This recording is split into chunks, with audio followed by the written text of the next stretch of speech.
What's up, everyone? I'm here with Yeah. I'm here with Big Remington. We are talking about some gym stuff, gym rant, pro wrestling Hell rant. yeah. Vince McMahon, who loves cocks, and Yeah. um, We are buff guys. Flex, flex, flex, flex, flex.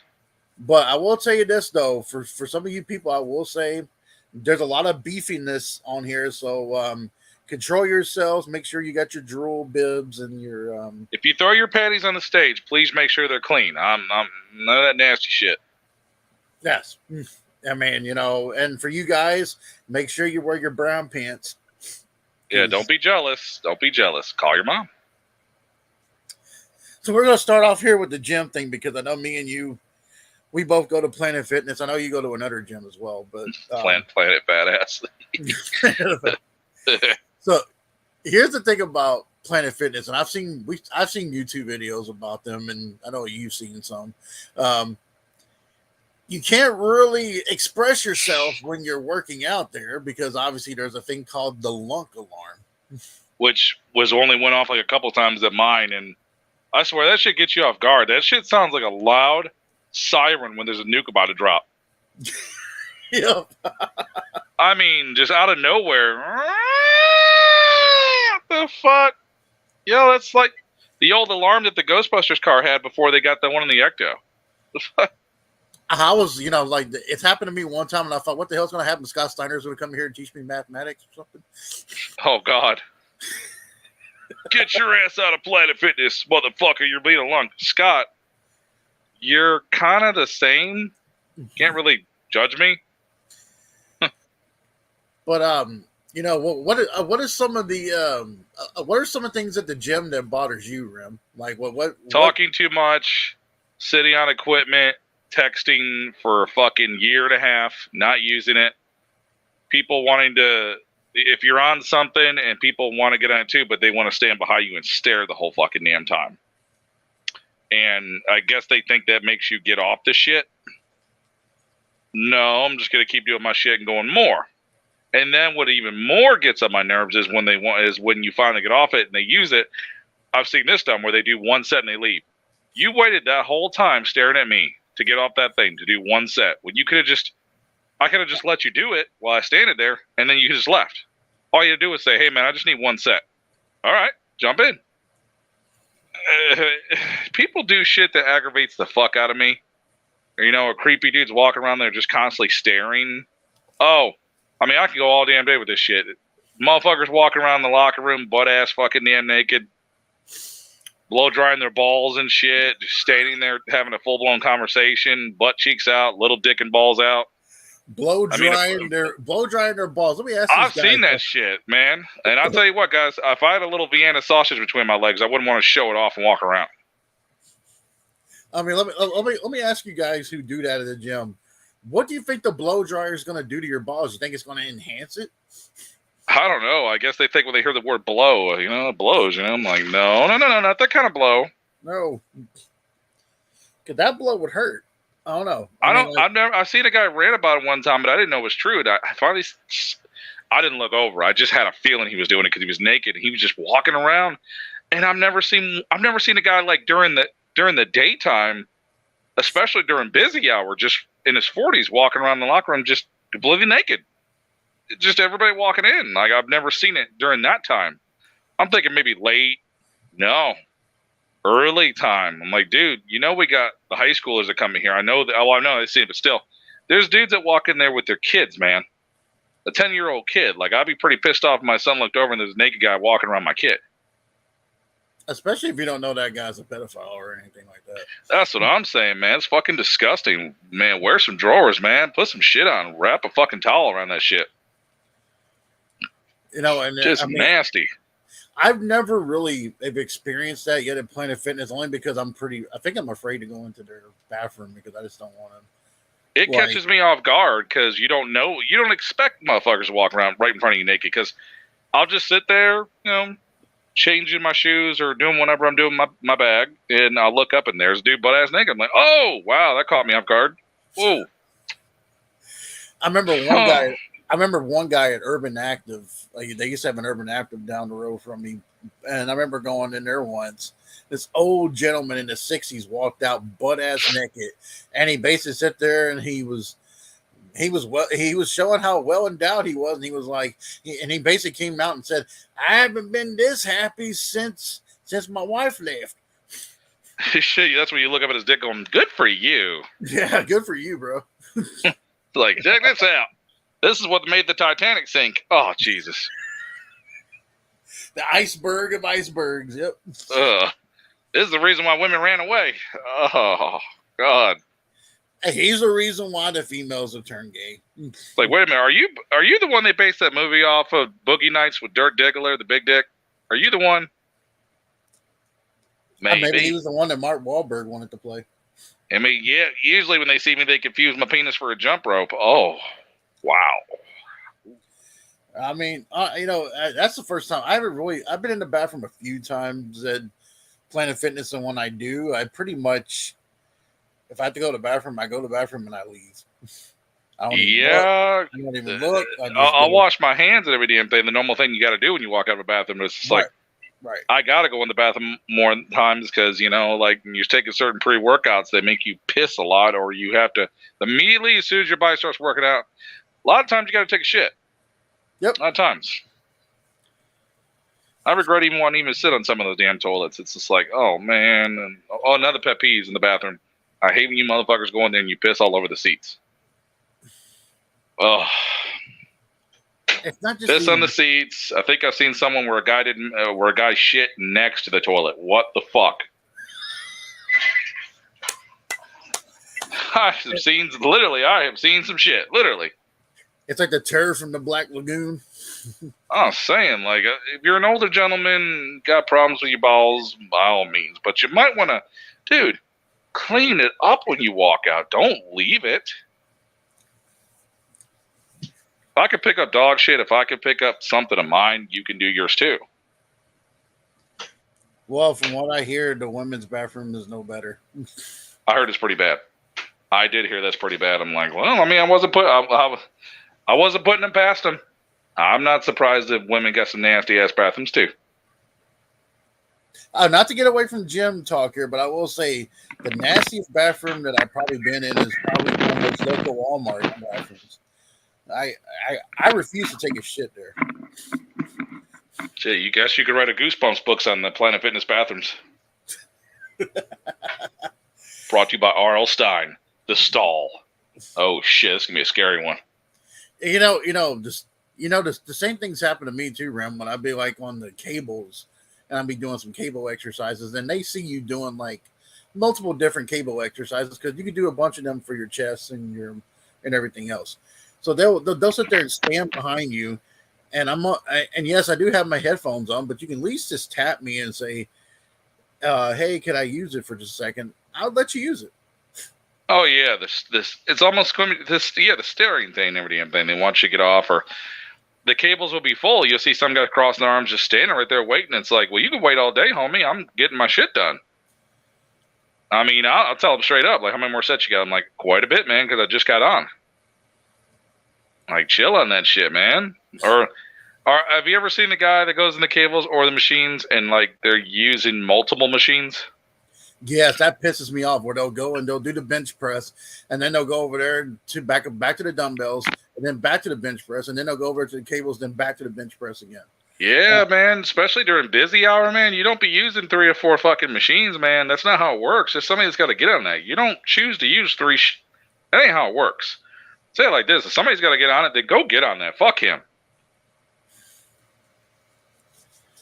I mean, that bothers me because when I'm trying, like, if I'm there to do like for example, if I'm there to do chest and triceps, and I'm trying to get my chest stuff in, and I see that, I'm like, really? Oh yeah, I've seen that, or I've seen them get on the machines, the bench press, or I call the squat rack too. And they'll sit there doing something else and they're not using it. Yep. Like they'll take I've seen that too. I've said that's a rare one too, but it's happened before many times. A guy would walk over with his dumbbells doing curls in front of the mirror, sitting down on the bench press chest machine with all 6 of them sitting there, and he won't even use the machine. He's just using the mirror and the bench on the squat rack and everything. Okay, if somebody wants to use that, you're sitting there using you could have done that somewhere else.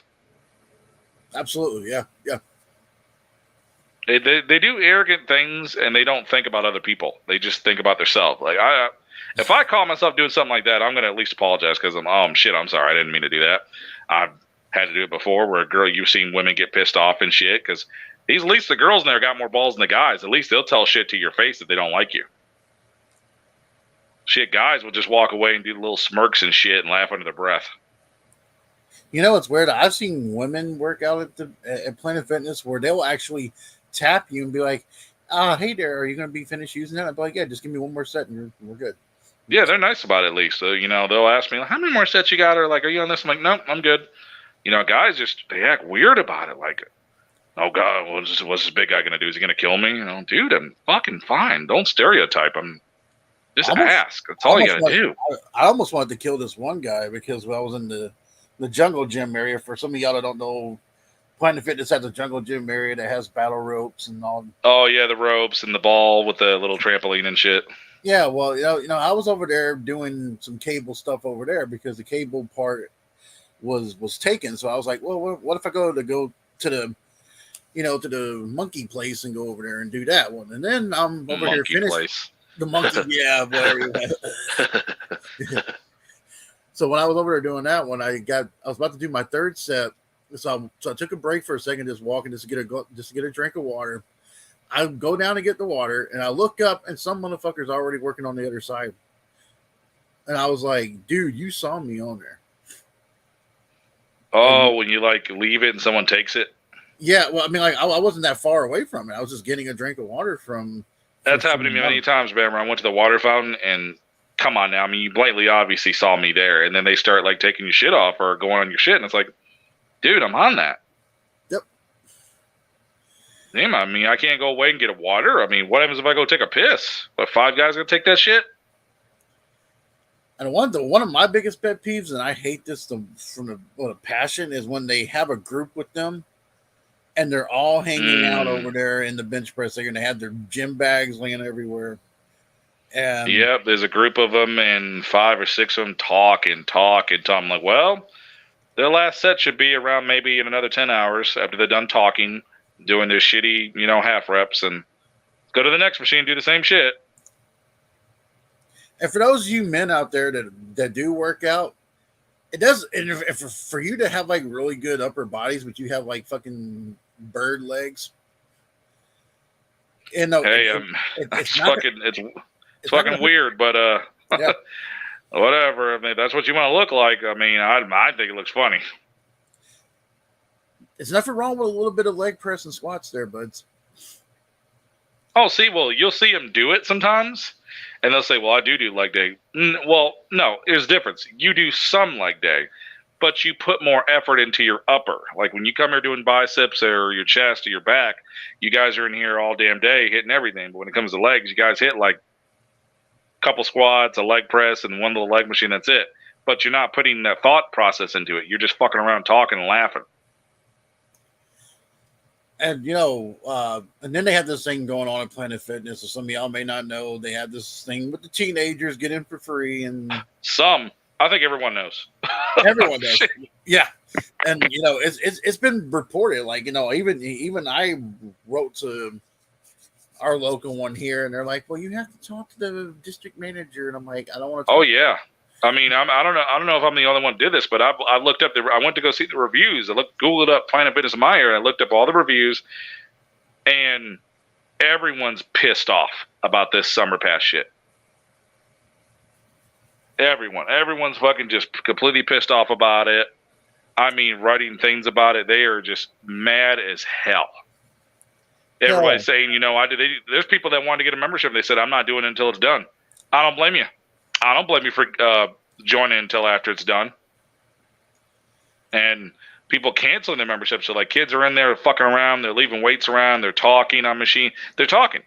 They're constantly talking. They're taking up equipment. They're not using it right. And then people, they're getting hurt. They're stupid. They're not. They're kids and they're immature.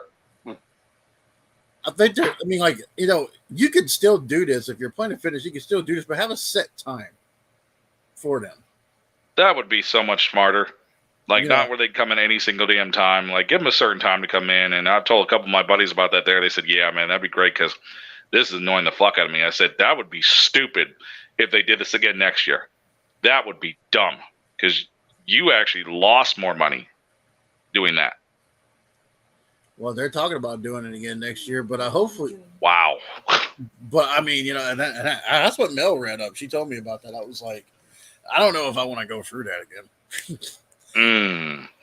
It's annoying. Those little bastards in there run their fucking mouth too. Like you could hear them doing it. It's like, hey, homeboy. I mean, do you need another daddy to spank your ass and shit and show you some fucking lessons? There was this one dude, and I don't like to bring this up, but there was a black kid who was working out, and his girlfriend, I think, was working on the squats. Yeah, by the way, you told me his immaturity level. That is a fucking kid. That ain't no man. Yeah, there was, and she was next to me. I wasn't even looking in her direction, and she was doing her squats. I was doing my bench press, and he came over there and he was like, "I don't want you near my fucking woman." And I'm like, well, this is a public fucking damn gym. If I got to stand by, if I'm a machine next to her, then I have no choice. And if you don't like it, go to the front desk and tell them your little problem. They walked away. They walked away. She apologized. She's like, "I'm so sorry." And no, honey, you don't need to apologize to me. You need to apologize. Oh yeah, well, you don't need to apologize for his ass. He needs to do it. And also, he's a lucky. I'm telling you what, your boyfriend's a lucky son of a bitch. He's a lucky man to walk away. I mean, and then you have the one. Then we had these two redneck-looking boys that came in. Good old boys. Oh, no, that is. Oh God, I live in that fucking area. So they came in wearing their like jeans and their boots, which you're not supposed to wear jeans and boots at the fucking. Oh, dude, I've seen motherfuckers lately. The kids coming in Crocs and sandals. I'm like, what the? I thought y'all were strict on the dress code shit. And you're just letting motherfuckers. What gets me is I've taken my shoes off to do squats, and they got on my ass about it. But you're letting kids come in fucking sandals. I swear, I saw one of the kids walk up, take his sandals off, and he was walking to every machine barefoot. Nah, what the fuck is he walking around barefoot for? No one's seeing this. No one wants his toe jam on the floor walking. I'm thinking in the back of my mind. I'm like, well, when you smash your fucking foot, although you could smash it just as bad with a shoe on, yeah, but you still got some kind of padded protection.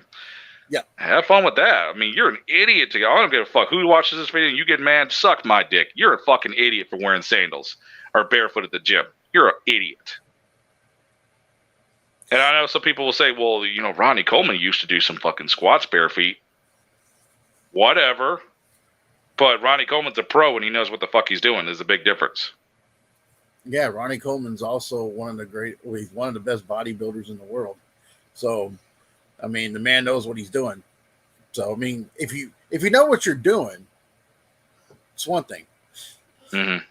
But, these little redneck guys, they were working out. They were bench pressing next to me. And one of them saw the set that I was doing. So they're smaller. They thought, let me go over here and try to do what he's doing.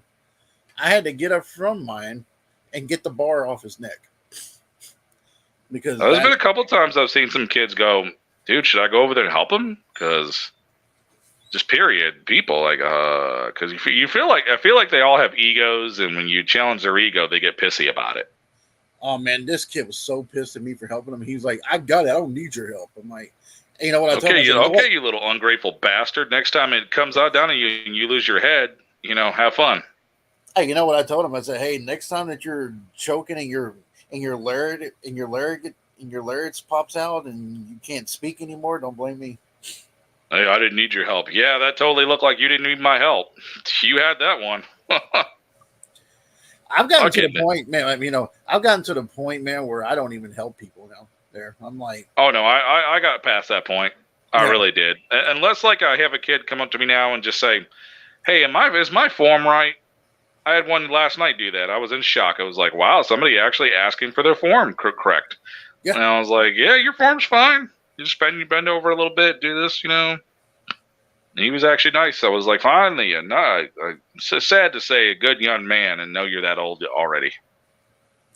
You know what? Actually, You sound like a 70-year-old now. What? You're a smart young man. I remember back in my day, you were smart. Man, what a good little young man. He wiped my ass and everything. He even gave me a salad toss. What a great old man. Now, I actually do like helping some of the ones like that where they'll come and they'll ask you like, they'll watch your form and they'll watch like they'll see a form that they never seen before, and like what I'm talking about is like the tricep pull where you have the two ropes and you're pulling. Well, I know how to do it with like pulling it up and doing stuff with your shoulder and your biceps. Oh yeah, like the tricep pull down and shit. Which I'm sorry, kids. I've seen half you kids in there doing that tricep rope pull down on shit. The cables. You kids do not know what the fuck you're doing. I have seen some horrible. That is like one of the workouts I've seen where people just do not have their form right. I love when like you see some of them grab like the very top of the rope all the way to the cable pull, and they're not doing it right, or they're bending almost over to the ground. Like, what are you doing? Like, dude, just put your hands at the very bottom of the balls and just let it go out. And like when you go down, spread your arms and get that flex in your tricep. That's how you do it. Well, he saw me doing it a different way, and then when I got done with my set, I looked back over there and I watched him do the exact same way I did. I was like, good kid. Smart. Yeah, like some of them will. I've seen a couple times where some people have followed my patterns and started doing what I was doing. I was like, hey, I don't mind. Because you could inspire that person to do it. You're like, oh, that's cool. Thanks. When I first started going to the gym hard, and like obviously as an athlete, I went to the gym. You had the weight rooms when you're playing football and wrestling and all that. But but anytime I went to an actual gym and I saw guys bigger than me, the first thing I always picked their brain about stuff. And that's usually the best thing to do. If any of y'all ever want to do that, pick someone's brain. Because you would think, wow, you're not supposed to talk to anybody. Now you do have those motherfuckers at the gym who will not help you because they have that, don't talk to me, I'm doing my stuff. Oh yeah, you'll have an occasional meathead that are fucking assholes and shit, and those are the ones that give us big guys a bad name because everybody stereotypes and just assumes every big guy's an asshole. They're all egotistical into themselves. You couldn't be more wrong about me. Far from it. As a matter of fact, most of the time when I walk in the locker room, it's always the little dudes that are constantly taking muscle selfies and constantly obsessed with themselves.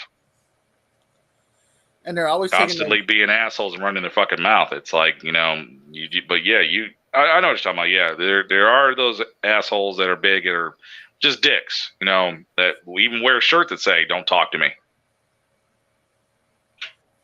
And it's interesting too, because you have some of the guys at the gym who go there and I don't understand this though, but it's like when you go there during the busy hours, every motherfucker you see, man or woman, is on a treadmill. Oh yeah, the treadmills are more packed than any damn thing. I mean, it's insane how many people are on that. And some of them don't even need it. Oh yeah, I'll see some people that are borderline anorexic, and they're on a treadmill. I'm like, what are you doing on a fucking treadmill? And I know people will say, don't judge. I'm like, well, I can criticize. I mean, I'm just saying, I don't understand. If you weigh $115, I don't know why you're running every damn day, unless you're into that, or do you do those, marathon runs and shit? Do you do those bike competitions? I can understand then, whatever. But shit, if I see a woman with her ribs showing, I'm thinking, oh my God, honey, eat a burger, please.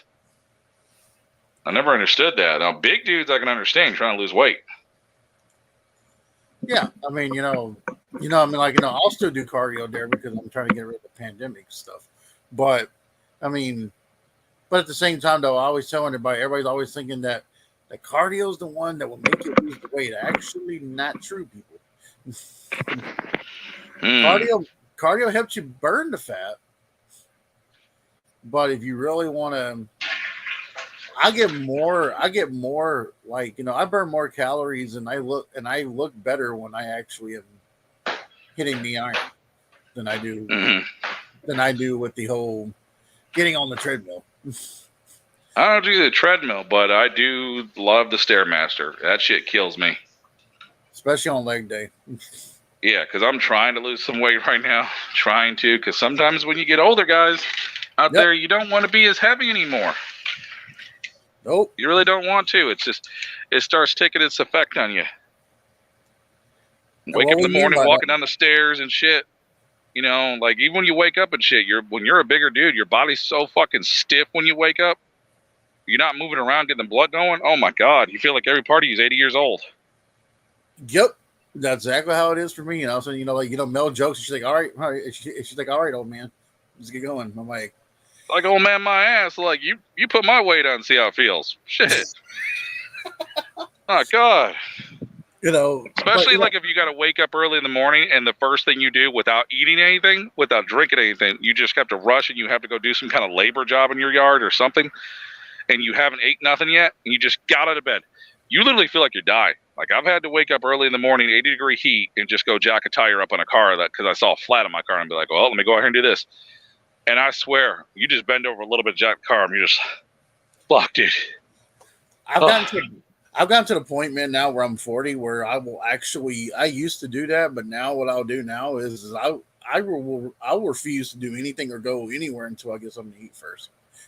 Yeah, I've learned my lesson with that shit. I'm like, yeah, man, let me get it. Look, somebody give me a McMuffin or some shit, or like, give me an energy drink, something like a coffee, something to get in me. I need something, some kind of nutrients for my body to have, because my body is not, wake up and do something labor. No, it doesn't work that way. Maybe that worked that way when 19 years old.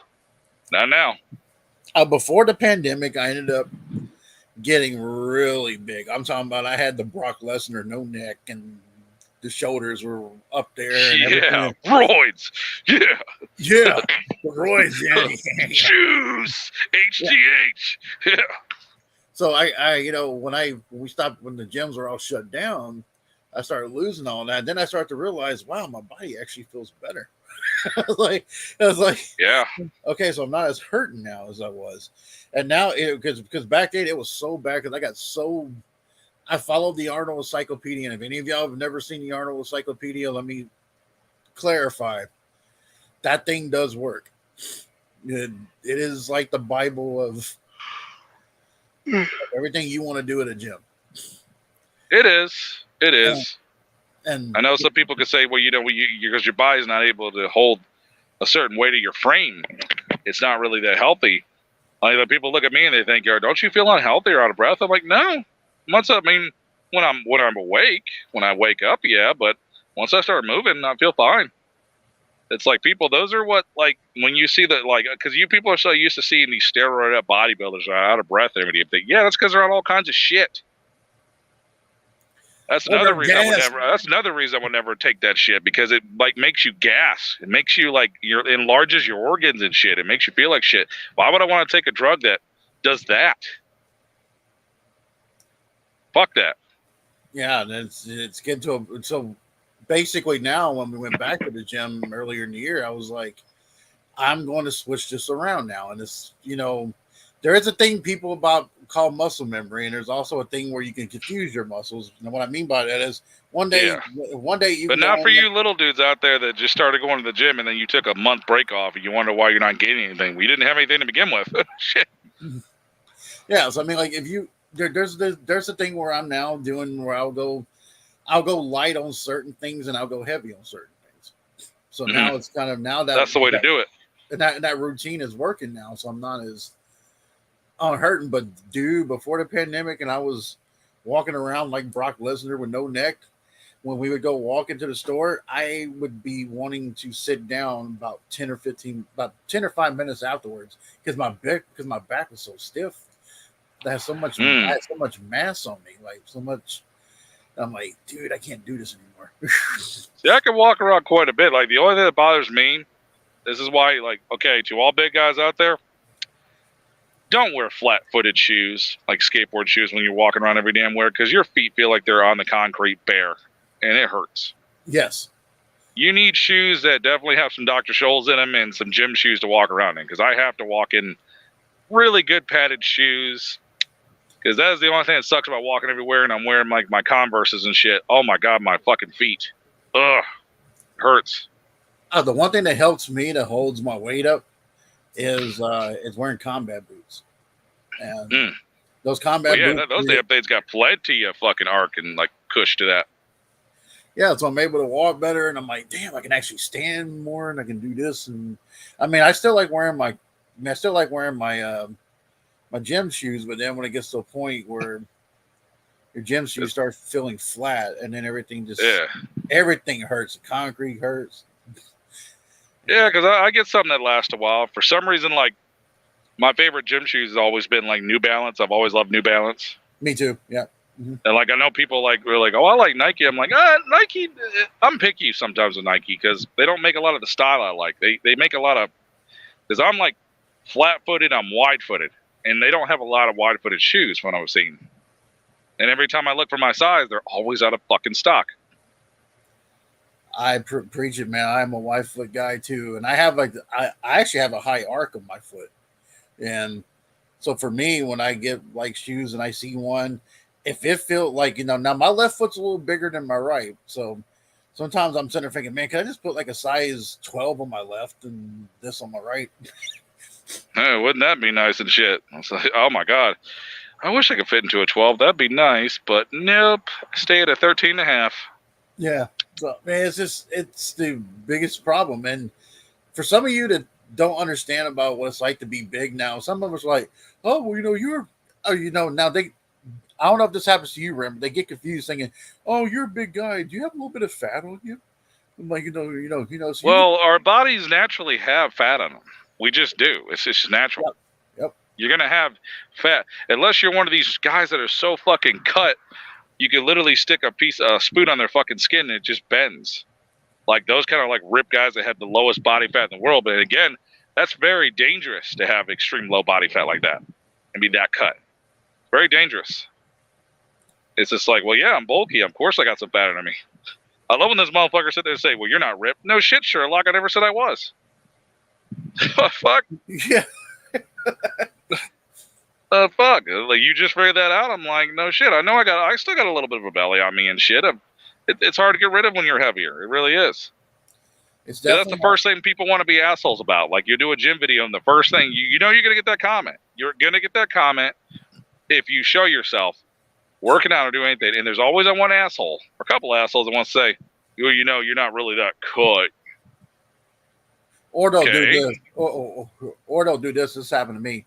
Well, that's really cool that you're working out. You mean you look good, but no offense here, but you're still kind of big. I'm like, well, that's the point, jackass. It's like you get to the point now where you're like, dude, I couldn't see myself at 115 pounds. I would look weird. Wouldn't look right. It's like you kids don't get it. I haven't been 115 pounds since, oh my god, probably 12. I haven't even. Shit. The last time that I was 190, I'm just sort of that. Last time I was 190 was my sophomore year in high school, and that was 1999. That's funny. My freshman year of high school, I was 190. Yeah, see, about the same year. Yeah, so it's kind of like I was like during that time, and then I was like, okay, well, I was playing football my junior year. I was like, I need to get a little bigger because I didn't want to get hit so many times. And because like high school years is the years, that's like your birth years of when you want to start like training and shit. That's like, because you're a teenager, the testosterone's flowing through. And I remember a doctor one time told me, a sports medicine doctor told me one time, he says, you're already a stocky guy, even when you're small. Even when I was a smaller guy, I mean, like, I haven't been 230 in a long time either. But that's how I've always been. Like, you're a big bone kid, so. And yeah, he told me once, he's like, look, you've always been a stocky kid. Even when you're at 190, you still look stocky. You look like you're more than what you are. And he's like, you're going to easily pick up muscle. Mm-hmm. Quicker than anybody else. That's what I was told about me and shit. Like from more from like pro bodybuilders I'm at the gym. They're like, you're stockier, you're gonna put it on more, you already got the bulk, so you're just gonna be a monster when you start lifting. It's like when I see certain, like, no offense to some of you fat guys at the gym, when I see you guys in there, you got those big fat dudes, and you look down, they got those big fucking fat calves. I'm like, dude, if he cut up, he'd be a monster. His calves are huge. Oh, no doubt. Yeah. And there's this guy who went to the gym. Let me tell you something. For some of y'all who make excuses on not to go, there was a guy there who I seen work out, bench pressing, working on the cables, everything else, and this man's in a fucking wheelchair. Hell yeah, man. That's motivation right there. That is heart. I'm like, there's no denying that. And I'm seeing guys on there, and I'm like, here's this guy. He's in a wheelchair. He's doing his cables. He'll go and get on the bench press, get right back on his wheelchair, and go do something else. And I'm sitting there thinking, that's fucking badass. When I saw that, I'm like, oh yeah. I even told him that too. I said, dude, that is amazing. He says, look, he's like, he told me what happened to him. He got into a car accident, lost the power of his legs, but he said he wasn't going to let that stop him from doing what That's amazing. That's great. We got one that goes to mind. He's in a wheelchair, paraplegic, I do believe, and everything. He's there, and he does it and everything. And there's even a couple veterans that go there, and they got fake legs, and they're doing leg day. Yep. He's got one real leg. He's got one fake leg. So when you hear your friends make excuses saying, "I can't come, I got the energy," you want to point to those motherfuckers and be like, "Really? You can't come? You can't come, but he can." Oh, I don't like leg day. This man lost his leg overseas in the military. Fighting for you. Can't do you can't fight for you. You can't do leg day. Fuck off with that shit, man. Come on, man. And come on, man. Yeah, come on, man. Come on, man. I mean, like those kind of people were fighting for your freedom, man. I mean, There's no excuse, especially the busy excuse. It's like, dude, I've had jobs where I was busy. I got off maybe 2 or 3 hours before the gym closed. I still made it in there. Smelled like nuts from work. Still did it. The only time I did not go to the gym after work is when I worked at like stuff like FedEx ground when I was unloading and loading. I mean, I was about to say, yeah, you're in the heat all day. Yeah, so that's around the times where I probably didn't go, or if I did go, I would wait until I would take a nap and rest a little bit, and then. I respect any of y'all that deliver any damn thing. Respect you motherfuckers that have to be delivery guys in this heat with that door always open. Whew. I mean, like when I first started doing that, it was like, it was really hot summer, and I was working at FedEx ground, and I looked inside the truck, 120 fucking degrees. Oh my God. And I'm sitting there, and I saw this girl one time. We were all about to clock in, and she had a Coke and a McDonald's. I was like, I actually said, I said, I don't mean to be mean here, but you're going to pass out. Yeah, because they can get mad. It's like, well, because honey, it's hot weather and you're about to eat a sodium fucking nuclear bomb. Like that is not good. They actually say drinking a lot of soda in the heat makes you more dehydrated. Yep, it's worse. And you eat McDonald's too. That's like eating a mega sleeping pill. I see. Eat a McDonald's sometimes like a sleeping pill. Yep. Yeah, because like McDonald's, like, hey, you know what? For all you guys out there that can't sleep, just go get some Mickey D's. That'll put you to sleep. I don't know what's in McDonald's, but anytime I ever had a McDouble, I would be like, I'm tired. There's so much fucking sodium in that shit. And I feel bad because I can't judge. I've ate fast food millions of damn times. I ate some last night. I mean, I don't like doing this shit. My diet's on a roller coaster level. It goes up and down, up and down. And when you eat that shit, it's the after effects. You're like, I'm gonna pay for this fucking Baconator from Wendy's. I'm gonna pay for this. Like, I'm gonna wake up in the morning, gut hanging out, wanting to shit my brains out, heartburn like crazy. It's interesting. Me and Mel, we don't do a lot of fast food anymore, but well, my addiction is and I need to delete it on my phone, is my fucking Grubhub app. I need to delete that shit. That's a dangerous weapon, Grubhub. But we went out to a bar one night, and I haven't had tater tots in a while, but these people's tater tots were so good, but they were greasy as fuck. But you notice that too? You'll eat something, you get to the point where you like eating like healthier stuff, but then when you eat something that's too greasy, it kind of makes you not want to eat it. You're like, dude, it's too much grease, man. Fuck. But it's also, but then again, it has that. It tastes so good though, but it's like grease. But damn, it's like it kind of and that's the reason why I don't like to drink a lot of sodas, because I saw a video once of what soda does inside your body, and if you drink Coke and Coke and clean like stuff on your car, that should tell you something. Yeah, it's that thought process of when you see stuff, clean stuff, or do things to other things. What makes you think? What do you think's going on in your body, man, when you drink that? And I mean, after all the years, you start feeling like shit. You feel like your insides are torn the fuck up. Just like every movement, you're like, dude, all those years of doing this, and it sucks so bad because it just. Yeah, I was gonna say my weakness is sweet tea because I live in the South. I've lived in the South all my life, so. Well, yeah, the people live here in North Carolina. They drink sweet tea like fucking crazy. It's an addiction for them. It really is. Yeah. But what a lot of rednecks don't understand is when they're talking shit about you. You can drink like a diet soda, and they'll be like, "That's terrible for you." And you look over, you're like, "You're drinking sweet tea, homie." Yeah. You guys realize how much sugar, especially I've had relatives that have worked in restaurants before, how much sugar in fast foods they have to pour into those sweet teas. They pour shitloads of sugar in those things. Shitloads. I like drinking homemade sweet tea because at least you can control what you what you put in. Now I will tell you. The nightmares I've heard of people drinking sweet tea at Hardee's, I heard they put like gallons of sugar in those fuckers. There was one time we stopped at a McDonald's and I got myself a sweet tea because I was just tired. I was like, we need to get something.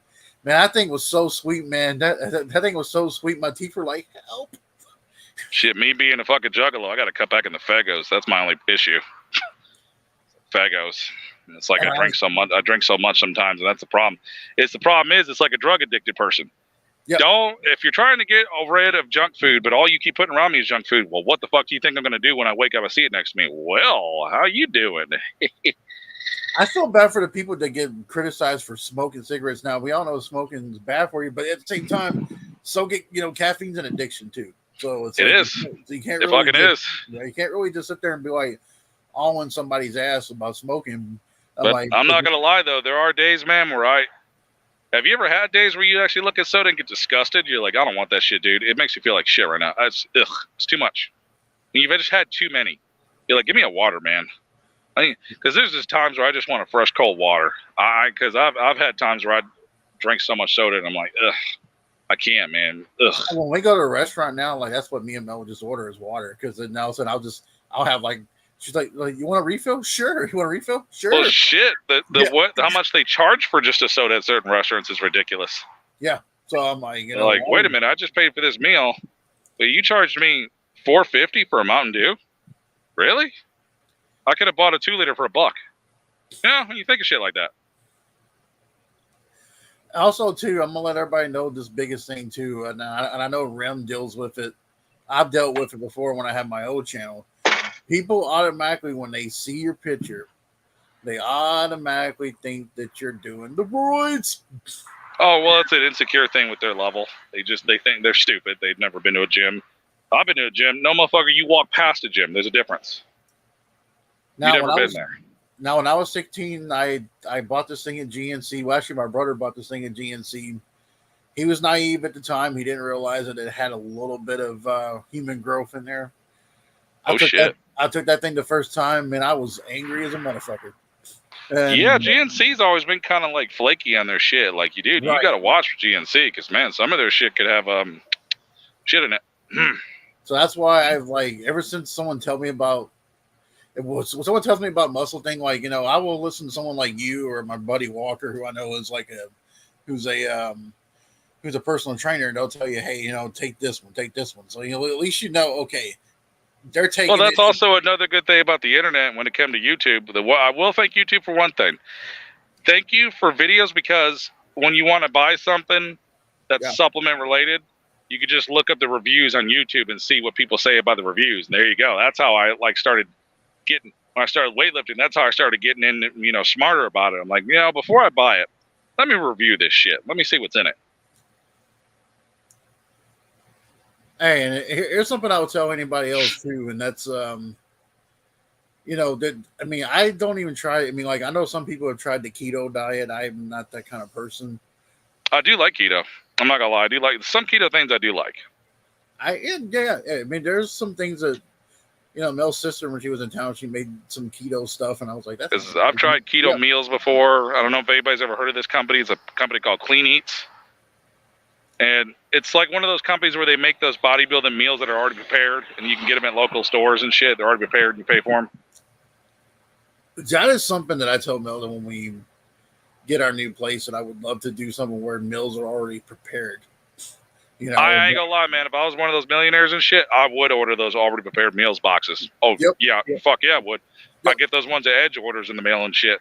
Why wouldn't I? Because I got the money for it. I'm going to take care of myself. Why not? And if you're one of those people with a lot of money, you can also have a chef there that can make whatever the fuck you want. I definitely would. I'd take advantage of that. You'd be like, you know what? I earned this shit. I busted my ass off my whole life. I won some money. I earned this shit. I don't give a fuck. I've done labor shit my whole life. I deserve to have a motherfucker cook for me. He's getting paid for it, isn't he? He's fine. He's cool. And I wouldn't be one of those dicks. I'd come down there and talk to him. I wouldn't be a dick and say, hey, cook me this. I'm leaving. Yeah. Yeah. Before we get into the whole Vince thing and everything else, I will say this to some people. I know we were talking about it on Facebook. Is for some of you who work out, it's okay to take breaks. Yes. And the reason why you take a break, like right now, and we were talking about it, for 2 weeks I haven't lifted anything, and then once I do start to lift something, it's like wow. It's like yeah. It's like everything is massive at that point. And the reason it is. And the reason why is you have to rest, because you got those guys who are in there like you have the guy like Dwayne Johnson who's like, hey, well, I'll go to the gym twice a week. I mean, yeah, because that motherfucker's all geared up and shit. Yeah, and he spends like an hour and 30 minutes. You don't have to spend an hour and 30 minutes for 2 hours in the gym. Plus he's got his own damn gym, so it's like, yeah, he could do whatever he wants. I ain't gonna lie, if I had my own gym, I ain't gonna lie, I'd be tempted because it's right there. Yep. I'd probably be in there for 2 hours. I ain't gonna lie. I ain't gonna lie. I mean, that's the good thing about having another. Oh yeah, back to the millionaire thing. If I was another millionaire, I'd buy my own gym too. No fucking doubt. No joke. God, yeah. I would have to share. No fucking doubt. My own equipment. I'd have wrestling blare in there. Fucking music I want. Yeah, a lot of time my buddies don't even go to the gym or pay for that shit, dude. Come to mine. As long as you clean your shit up, you're good. But fucking yeah, you can take a rest day, guys. You can. It's okay. You won't shrink. You won't lose progress. Your body needs to rest. It's like running a car 24 hours all the damn time. That car needs to shut down for a little bit, man, because the engine's hot and oil's running. It's getting beat up. Especially with these gas prices. Yeah, I mean, I've seen people talk about how they come there twice a day, like you said. Twice a day, hours, three. I've heard one guy say he did it 3 times a day. Look, you ain't got no job. You ain't got no motherfucking job if you're in there 3 times a day. Something wrong with you. That's just stupid. That's just plain out dumb. But then again, he was one of them Roy dudes. I'm like, because you guys have to live in here because you do competitions. Well, that's you, man. That ain't me. Well, you take days off and you feel a lot better. You come to the gym, feel stronger. You just want to go more. You actually look bigger because you've rested. The muscles have had time to recover. There's a thing, guys. When you work out, there's little fibers in your muscles that tear, and you have to heal those. Because, say for example, if you get sore after doing your chest, and then you say, "Hey, you know what? The next day I'm gonna go back in there and do it again." Yeah, and then you ever seen the guys in there? Because if you go certain amount of days, you'll see dudes in there doing the same muscle group. Yep. I've seen that too, dudes that would do chest every damn day, or a guy like, dude, this motherfucker's done triceps 4 days in a row now. Whoa, I don't understand. It's weird. I mean, doesn't get me. I really don't get it, but whatever. And I especially need rest before leg day. Speaking of that, leg day is today. That's gonna be fun. Leg days are definitely one. Like, I'm not usually too sore after leg day, but when I do like chest day, is when I have to take like a day or two to kind of maybe. Oh yeah, I do chest to the point where like if you try to flex your chest, you pull, like it hurts under your armpits. Yeah, that shit hurts. So you drive home and shit, and you're pulling your muscle, like, oh shit. And what's weird is you don't feel it that day, and then when you go to sleep and you wake up, you're like, what the fuck? Did Godzilla sit on me? See, what I'll try to do is I'll be like, okay, did I get a chest workout? And then I'll go to the gym the next day and then try to do something that involves a bench or something, and I'll be sore and I can't do it. I'll be like, yep, it's sore. Yep, good chest. Oh, shit, it hurts. When I was younger, I used to get this thing at a vitamin shop, and it tastes so nasty, but it's like one of those, like, taking one of those cough syrup on the spoon, but I took one of these amino acids like that. God, it tastes horrible, but it did keep me from, like, being sore too much. Yeah. It's I like, man, I will never taste that shit again ever. I was like, never again. By the way, that's like my favorite place to get shit from. I love Vitamin Shop. Everything there's cheaper. Yeah. Than like GNC. And yes, people, there is goat weed there. For any of y'all are curious about that. I know some of you motherfuckers do something. Let's check it out. My shocks in my car. See if they're bad.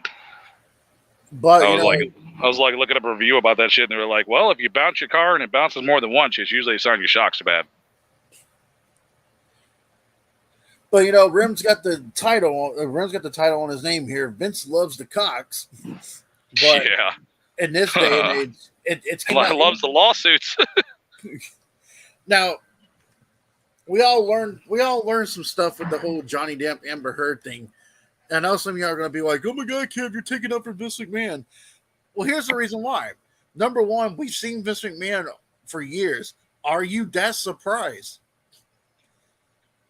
I'm not surprised. Exactly. I mean, he's around going on there calling himself the genetic jackhammer and all this other stuff. So, I mean, are we really surprised that Vince is doing this?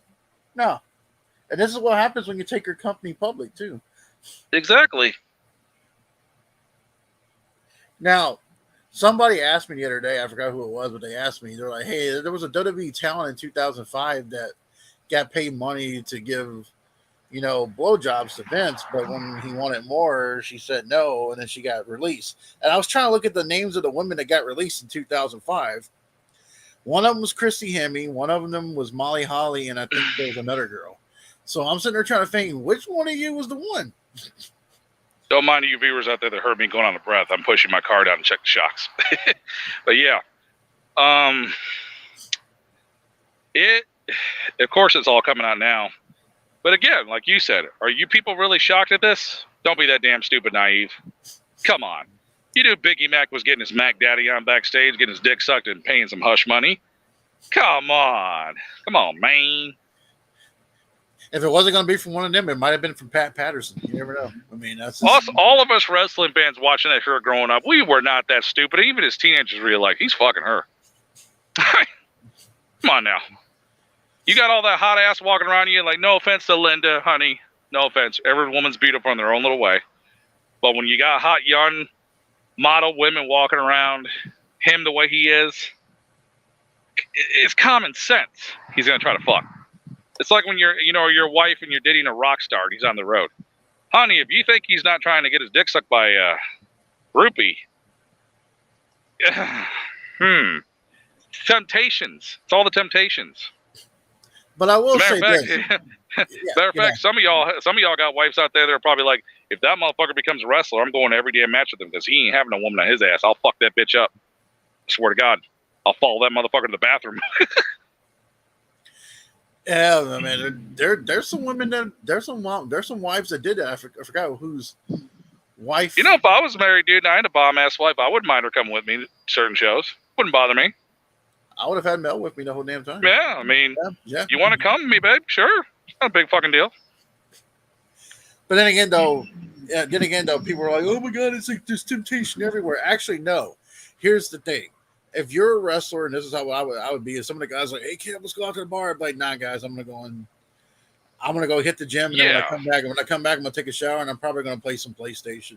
I mean, we're dudes. We see other attractive women. We see certain temptations that we like. Like, like we're weightlifters. We're gonna be tempted with drugs. Well, if you're a clean guy like I am, you won't be tempted because you don't crave it. Nope. You just don't crave it. You're just like, I don't care for it. Like, you show me cocaine and be like, let's have a good time, dude. I can have a good time without coke. I don't need it. I can have fun with that. I get high off life, dude. I don't need it. Like you said, You only you can control that shit. Now, you got a little weak mind that just goes for that shit. You got a weak mind, but your buddies want to party, only you can control and say, nah, man, I can't, man. You guys have fun.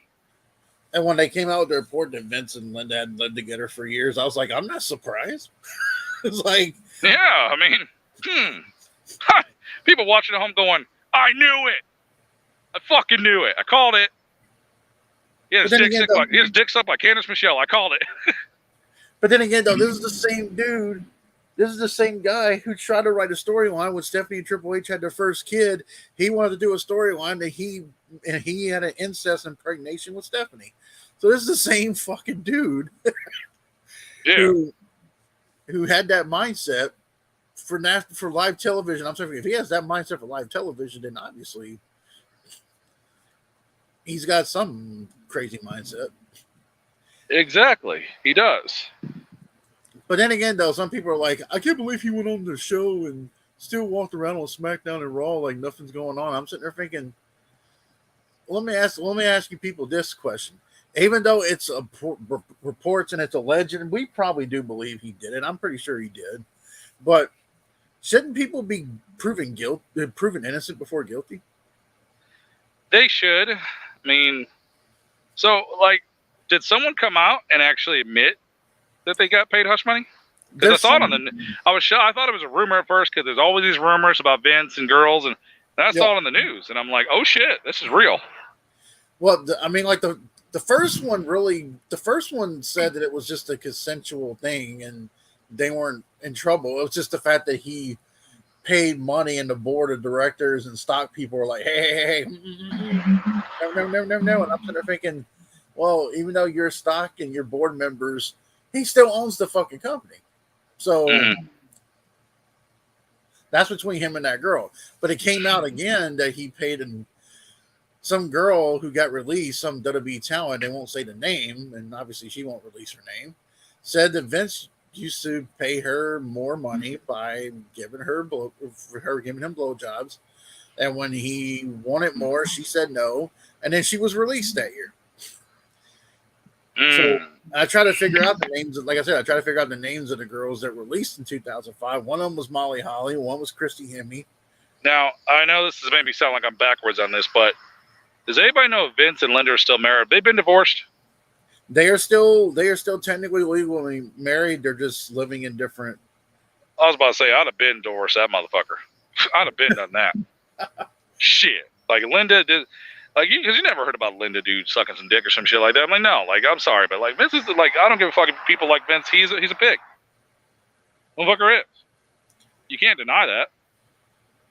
It's like I respect Ric Flair, but seeing a certain episode of Dark Side of the Ring, I lost a little respect for the guy in certain things. I'm like, You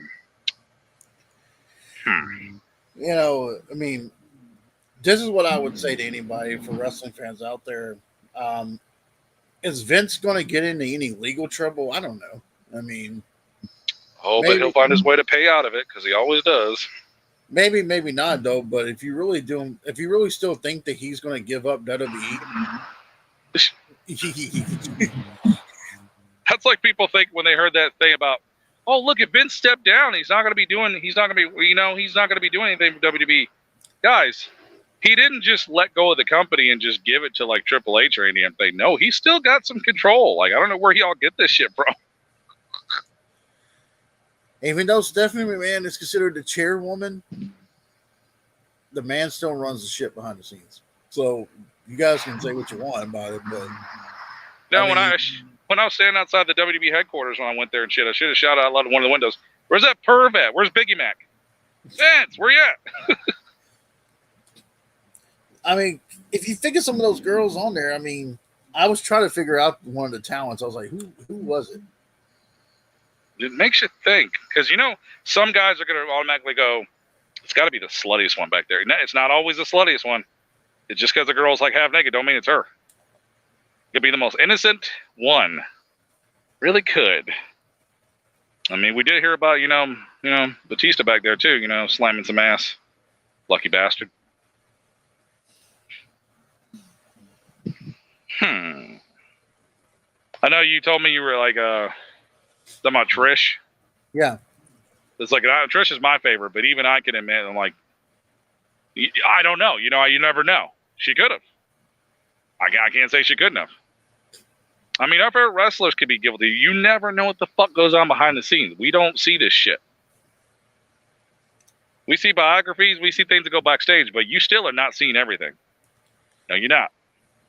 I mean, people made this comment to me one time because they're like, I remember when the whole thing when the Hogan sex tape came out, everybody's like, "Oh my god, did you hear about that?" I'm like, dudes. I'm like, he went through the divorce with his wife, and his friend offered his wife to him. I mean, what do you want me to say? I was going to say, it's his buddy's the one that's the simp. He's the one who said, "Here, fuck my wife." So he can't. So old Bubba can't play no damn. He can't play a victim because you are. Hey man, you offered. You prostituted your wife. Imagine if he actually had the nerve to sit there and say, "Hogan, fuck my wife." You offered. And I saw that guy's interview. He sit there and said he's like, someone on there, one of my grounds people stole the tape. I'm sitting there thinking, motherfucker, don't lie. Yeah. I mean, just come on now, dude. Like, I love those people that say the sex tape got stolen. Okay, word of advice to everybody that's out there getting the balls waxed or going balls deep in somebody. If you're filming it, you are taking the risk on anybody getting some shit.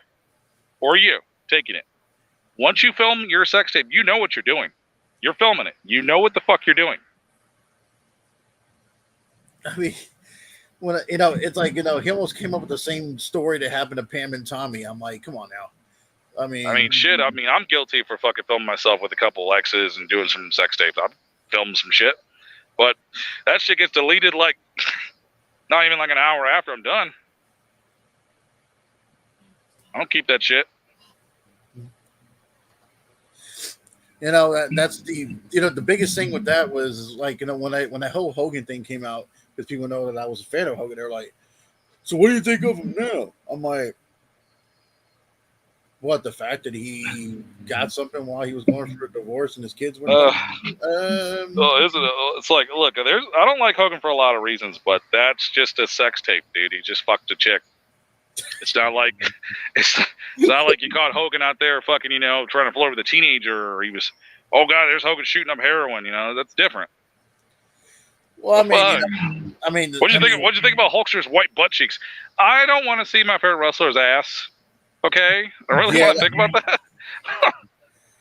I didn't see the sex tape. I just saw like a little small clip of it, and I was sitting there thinking, man, that was enough for me as it is. Like, oh man, my favorite wrestler, man, I gotta look at him the same again, man. I'm seeing him get his dick sucked. I see his white ass cheeks. I'm like, oh man. That's the one thing you can honestly say, that you would never see a sex tape of Sting. I don't believe Sting. I can't. I couldn't see. I wouldn't want to watch that. I'm like, I don't want to watch my favorite wrestler getting his Mac on. I'm like, what the fuck? That's weird, man. You're a fan, but you're not that weird. You meet your favorite wrestler the first day. I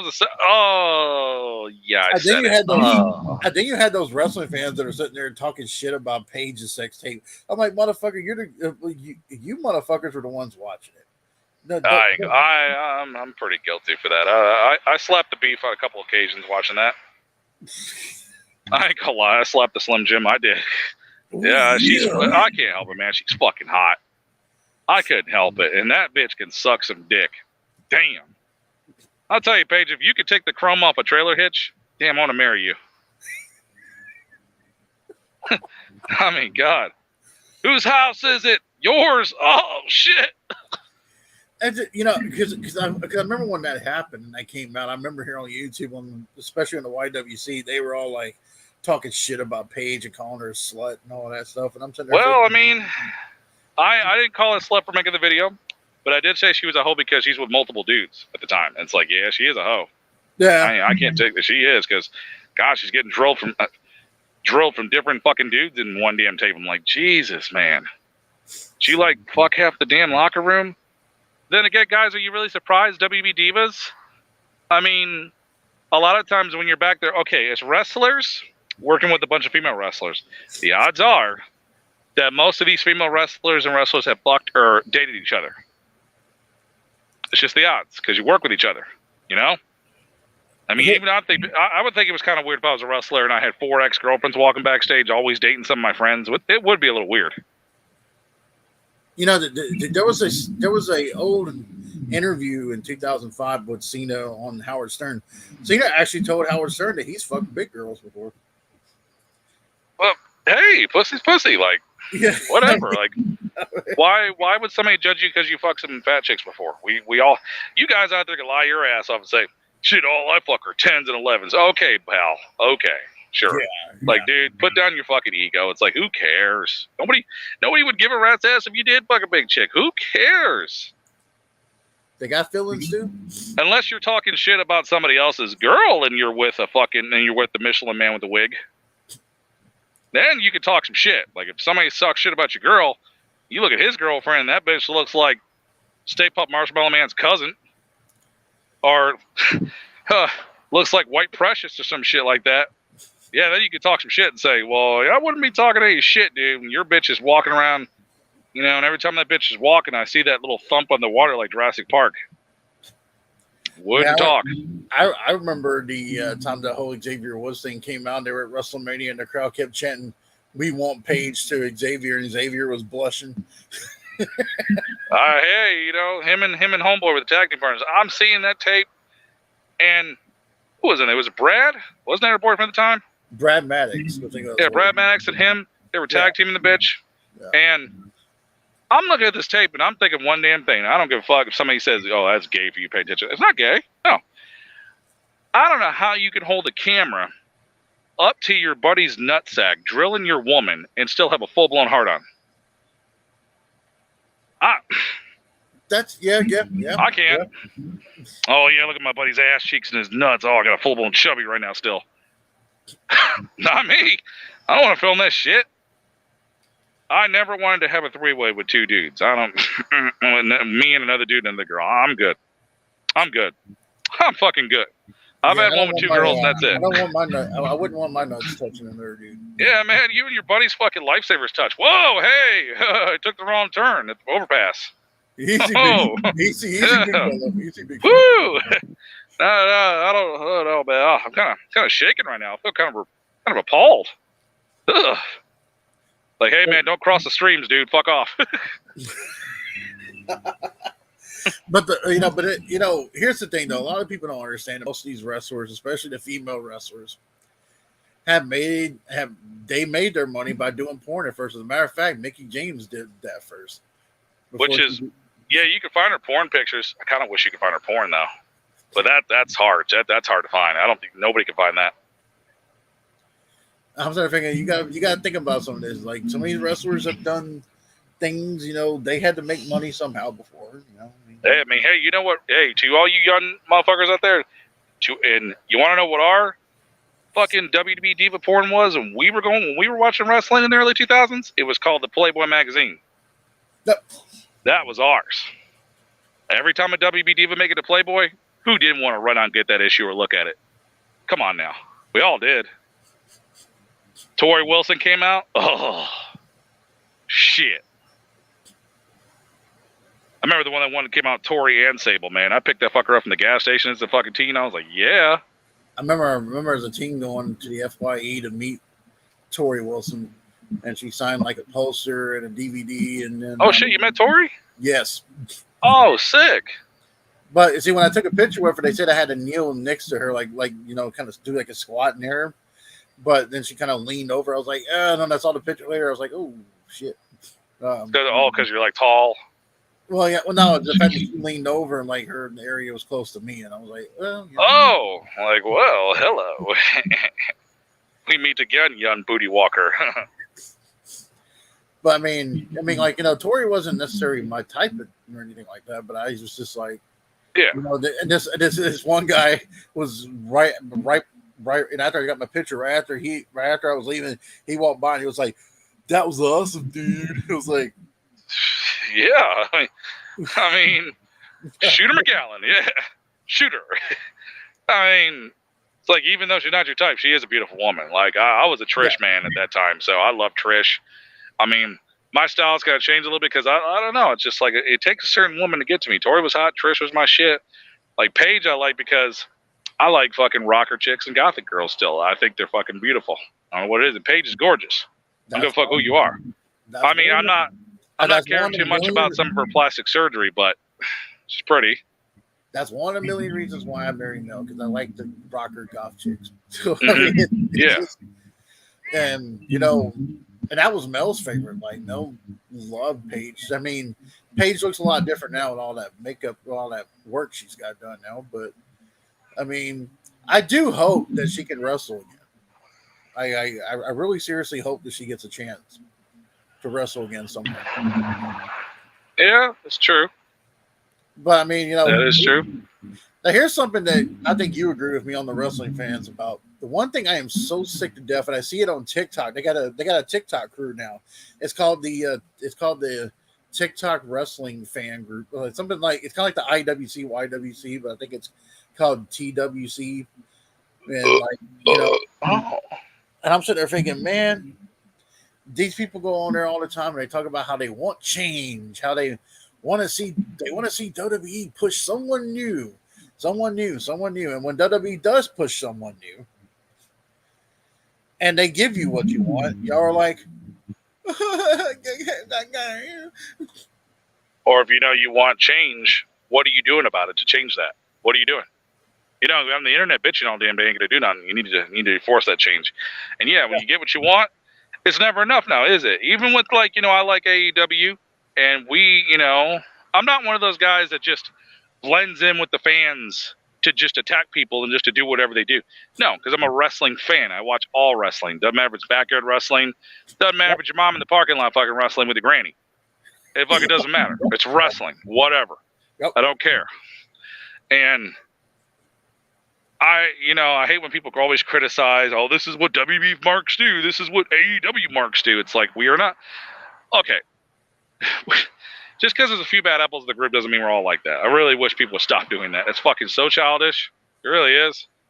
And, it's like with AEW and shit. They'll get a new champion, and people will praise it for a few weeks, and then they start bitching. And I'll go on forums, and I see this shit, and I always leave a comment going, it's really sad that the company gives you people what you want, and then you start bitching about the person and saying, oh, now we don't want them to have the belt. You just wanted the person to have the belt for weeks. Now that he's had it, oh, it's a boring champion. Oh, she's boring.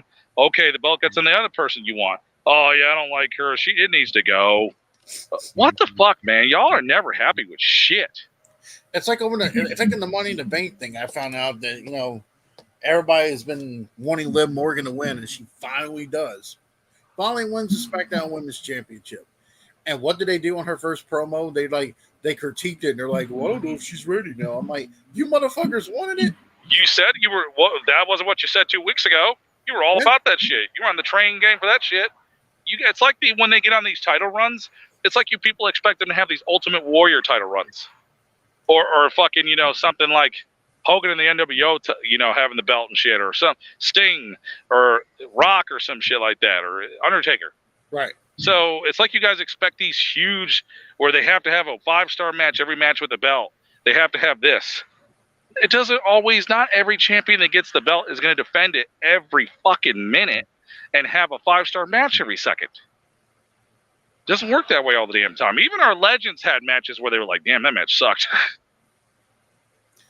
And it's got to a point now where then and the people are bitching that Ronda Rousey always wins. And Ronda Rousey decided, from what I read, she wanted to drop the title to Liv. I don't like Ronda Rousey either, but I'm not bitching about it all the time because I just don't watch it. If you don't like it, just don't watch it. That's simple.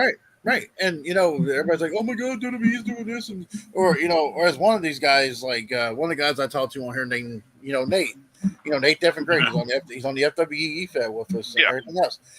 He was telling me that he gets a lot of shit just because he likes to watch all forms of wrestling. Everyone's like, "No, you gotta choose." I'm like, motherfucker, I ain't choosing anything. Well, for one, who the fuck are you to tell me what to fucking do?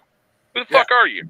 Yeah. Motherfucker, you can't tell me where to piss, where to fuck, where to shit. You can't tell me a damn thing. I don't know who the fuck you think you are, but you ain't telling another grown man what he can watch and what he can like. You could eat a dick. And then there's you remember how me? Oh, you got to make a choice. Who the fuck's gonna make me? Yeah, and then you got the guys like I remember me and you like to make fun of botches. We like a botch city and botches are great. Yeah. Apparently, Chris Jericho didn't like people like that who make fun of it. I'm like, fuck you, Jericho. No one cares. Jericho, there should be a 4-disc set of nothing but botches for 3 hours coming to Best Buy everywhere, and I'll buy it. I'll buy that for $1. Yeah, Botchamania. This is great. That channel, by the way, Botchamania, I need to catch up on that shit. That shit is hilarious. Oh The editing they do with that channel is fucking great. Motherfucker botching and all you hear is Mario Brother noises or some shit. I'm like, what the fuck? There was one botch.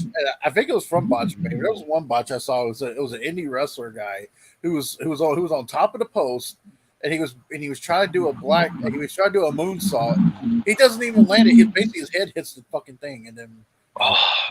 It's like, I know what Jericho means, you know.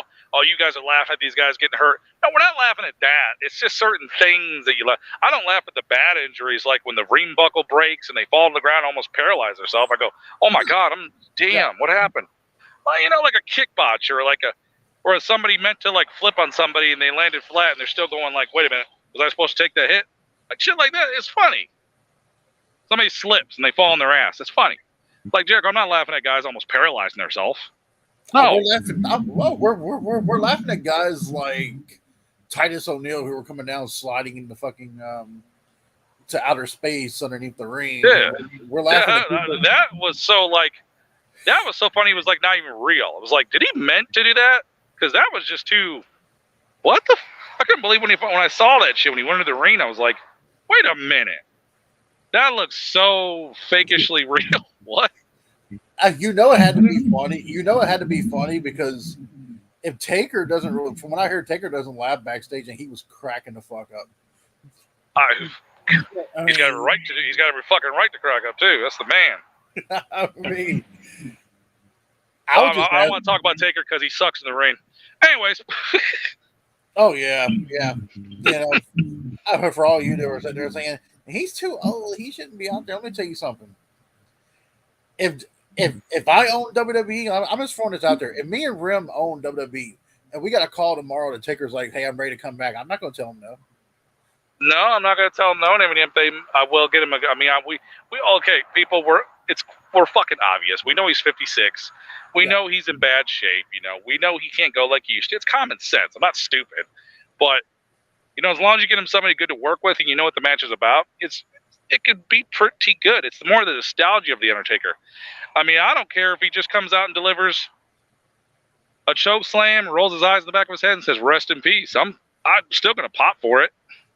I mean, but you know what? You people that say that he sucks at his age, I bet you any money he could put out a better match at his age than you motherfuckers could at your 20 right now. Look at a guy like Sting who's in his early 60s. That motherfucker's putting on better matches than most than half the roster. Sting's amazing for 63 years old. No, he's not as fast as he used to do. One thing I'd like to do is I'd like to see Sting deliver another drop kick, but I know he can't do it. I used to love those high drop kicks he used to do. Those are my favorites. God. Yeah. And I know we're not going to get the Sting we did at Nitro facing Diamond Dallas Page for the title, that fast hitting. No shit. Dude, he's 60-something years old. But jumping off things, still getting up pretty quick. The knees aren't hurting. And people always want to capture the fucked up moments of a legend. They always want to go, oh, look at him. He's winded right here. He's 63. He's wearing a t-shirt to a ring. I'm like, okay. He's 63. I'm not sitting there watching my favorite legend going, I can't watch him anymore. His physique ain't buffing up anymore. Like, who the fuck does that? Man? I'll be honest with you, man. There are some guys who say some stuff on there's some guys who say stuff on Hogan's Facebook. Like he'll do one of those meet and greets and they're like, wow, where's the 24-inch pipe? I was like, motherfucker, he's almost 70. How do you you're not gonna keep that muscle mass for the rest of your life. People saw me meet, Sting, and they're like, God, you're twice the size. Well, yeah, because Sting's not the big buff surfer Sting he was in the 80s. He's fucking 50-something years old, guys. Oh, but then you get those arrogant fucks who basically go, well, look at Dwayne. He's in his 50s and he's like that. I'm like, don't even go me there with Dwayne, guys. I mean, Dwayne's a whole lot of a different story because that guy right there, it's clear as day that he's getting something in the booty. Yeah. Obvious. And if very, very obvious. And if you guys don't think that, both his matches with John Cena at WrestleMania 28, he ended up tearing something in his leg, and then at WrestleMania 29, he ends up while doing the rock bottom. A rock bottom that's an easy fucking move to do. Oh, very. As long as the guy's jumping up, doing it right, taking it the right way. Otherwise, that move could turn into shit. And he tears his fucking. I think he got a hernia, and then he had to get surgery on. And then after that, he missed a couple of filming things, and they're like, "Oh my god, you can't do it anymore." So I mean, like, if he was really healthy and in shape as he was, he wouldn't have been hurt like that. Yeah. But I just hate those people that expect what, they expect something out of an older wrestler. It's like, it's our favorite wrestlers, and even we, guys, you got to get with reality. We know how old our wrestlers are. We know we're not going to get what they used to get. No shit, it's common sense. We're grown men. We're not stupid. Hogan ain't going to give you a Hogan versus Ultimate Warrior match anymore. Sorry. I mean, but you love your wrestler for who he is, period, because of what he's done. Like I said, if Sting would have came out and never wrestled again and just delivered a baseball shot and went, woo, it's showtime, I'd be fine with that. That don't bother me. As long as he's there, as long as I get to see him. And then those people make those comments about Goldberg, like, he ain't as big as he used to be and stuff like that. I'm like, let me tell you something, though. It's called age, you idiots. I'll tell you this much for any of you motherfuckers out there. Go ahead and ask Goldberg to take his, even now, ask Goldberg to give you a spear and see how you like it. I was about to say, they talk all that shit, but I guarantee he can still whip your ass. Yeah, I don't like Goldberg either, but I know damn well I'm gonna take some hard shots if I verse his ass. I mean, there's no doubt. And they're talking about, and they have they're talking about Brock now. They're like, well, Brock's not as big now, either. And I'm like, why are y'all so focused on his fucking muscles? What the fuck? And it's funny. Bro, Brock's not as big as he used to be. Dude, he's a mixed martial arts fighter. It doesn't matter. He can still beat the fuck out of you. Do you realize how fast that motherfucker is? I was about to say, you're talking shit about a mixed martial art fighter? Are you retarded? I mean, everybody's like, oh, we gotta see Brock and Roman again. I hate it. I'm like, well, yeah, it's being overdone. Okay, then don't watch it, dude. It's that simple. Yeah. That's all I tell anybody. If you don't really want to see it, don't watch it. I mean, but then again, though, you get dudes that act like they're forced to watch that shit. Like, dude, you ain't gotta watch the shit. And now they're bitching over the Storm because that one kid that Vince has been liking, Theory. Everybody's like, oh my god, he wasn't supposed to get the Money in the Bank and he won and blah blah blah. And I'm sitting there thinking, well, you wanted WWE to build new stars, and here they are trying to do that. May not be the guy that you like, may not be the guy that you want, but when I hear all that, all I hear in my head is bitch.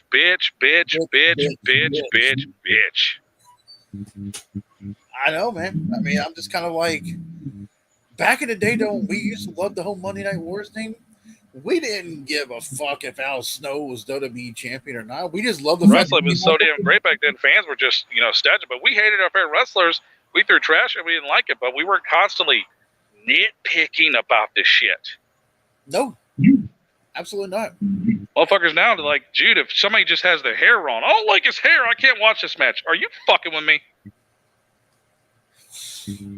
Come on, man.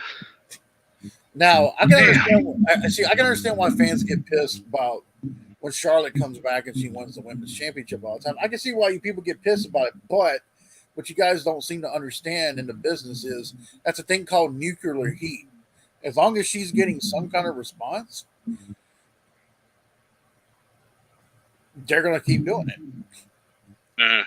And I always tell people, if you really want to hurt any wrestling promotion, whether it's AEW or WWE, you hurt them in their wallets. Don't buy anything. Exactly.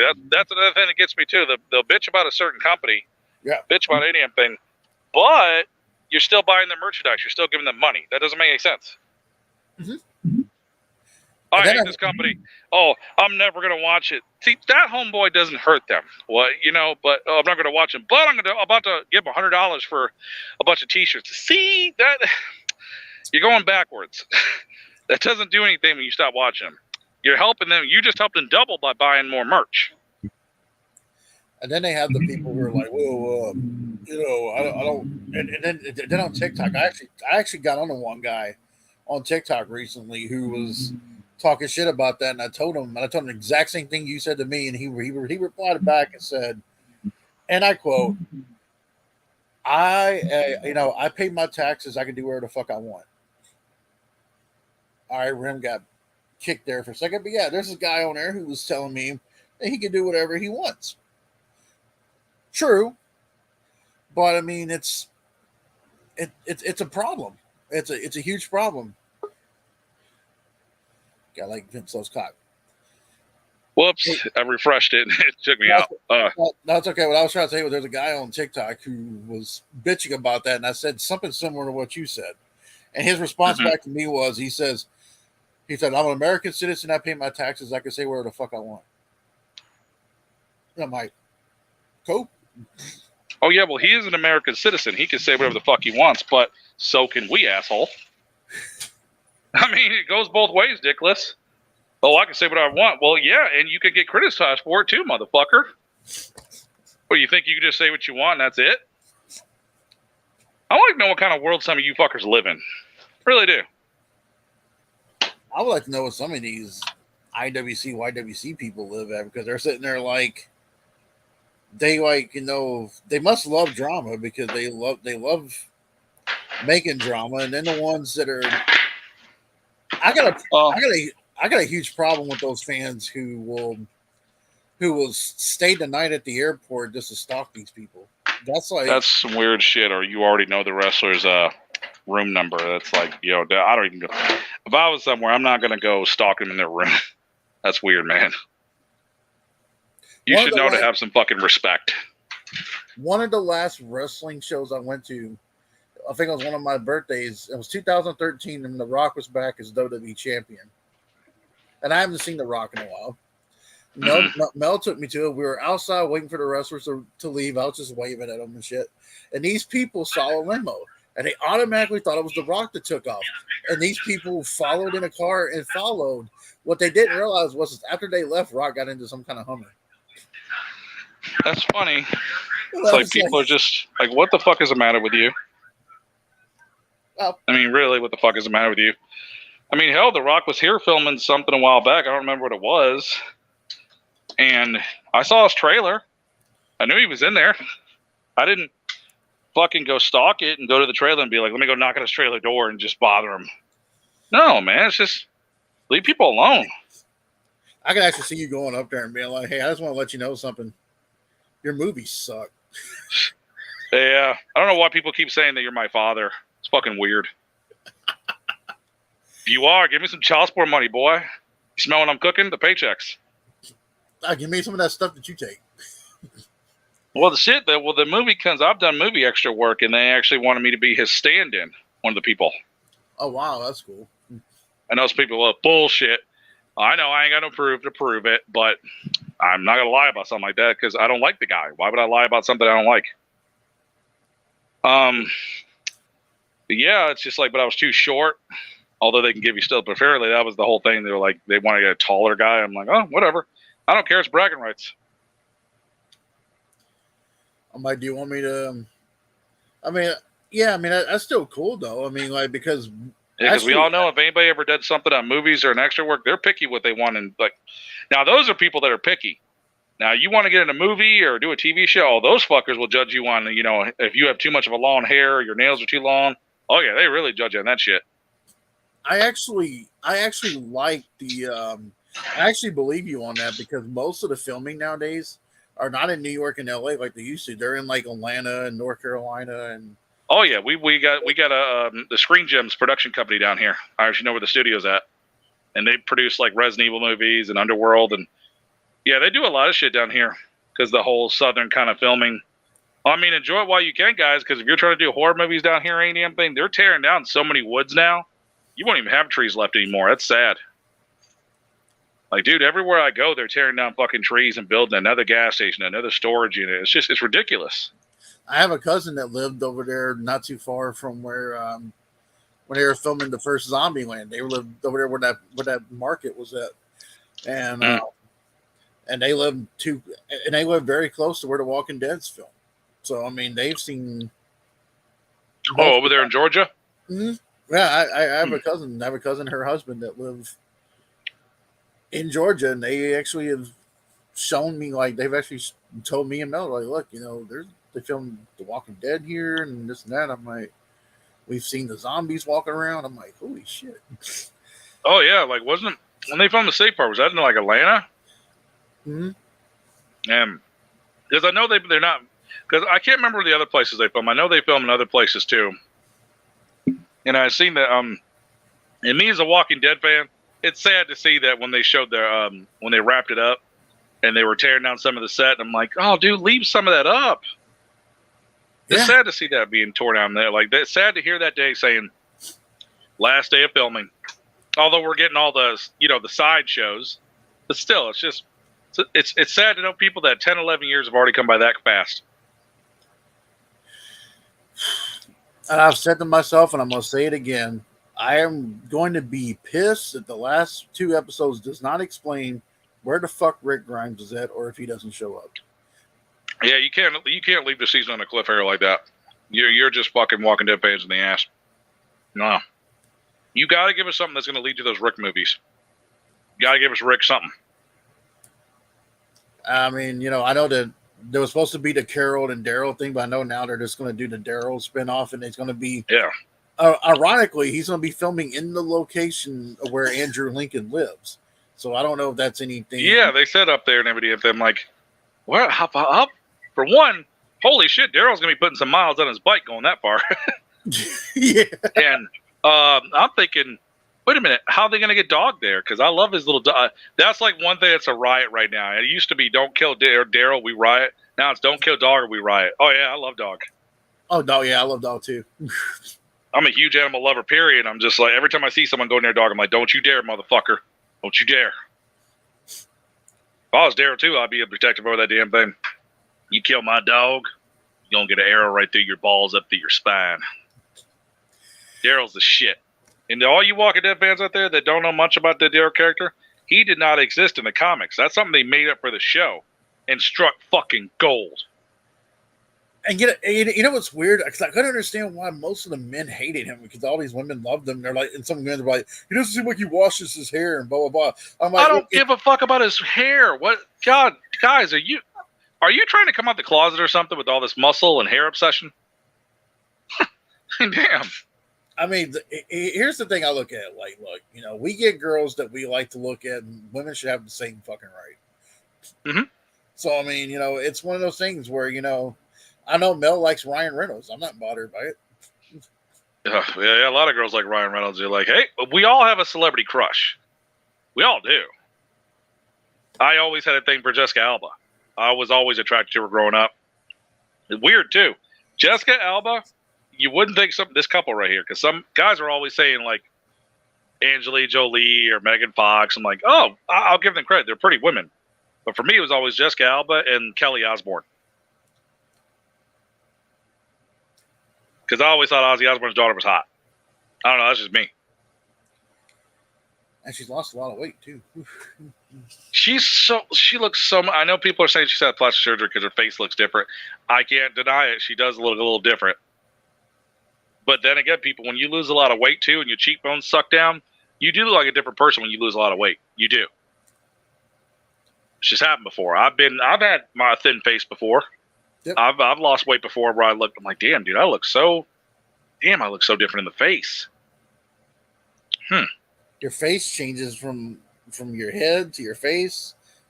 Everything. They also say when you're a bigger guy and you lose weight, you're a fatter dude. Some of your vocal cords can change. Like your voice changes when you lose weight. Like, could I take an example of? Oh, Chum from Pawn Stars. Everybody remember when he lost a lot of weight? His voice sounded different. His whole voice sounded, it didn't even sound like him anymore. I was like, that's him? Why is his voice so damn different? I don't know if you deal with this, Rim, but I know when you're a bigger guy and you have a big head, it's like almost like you got like these thing in the back, and then people are like, "What the hell is that?" I'm like, "Look, they're dents, all right." you know, Yeah. I mean, like, or as I Oh, like, I was born with a big ass fucking head. I have to wear any hat that has the back end where you got to put the strap. I can't like fitted hats. I hate when they say all size fits all. Bullshit. I ordered the Undertaker prop hat in the mail. That fucking hat could only go on the tip of my head. I couldn't even fit my hat in some football helmets. I had that problem. That's bad when your own my mother even says, "Oh, I wasn't giving birth to you the natural way." Fuck that. Big ass head motherfucker. Hey, you making your mom's vagina look like the Death Star from Star Wars? Shit, my mom couldn't have either one of my brother naturally. She was like, "No, Sisha, I can't have them naturally." So, well, Mom, I was in labor with you for 16 hours. So I don't blame you. Because I was a month late, so I'm like, hey, I can't blame you after wanting to stop after that.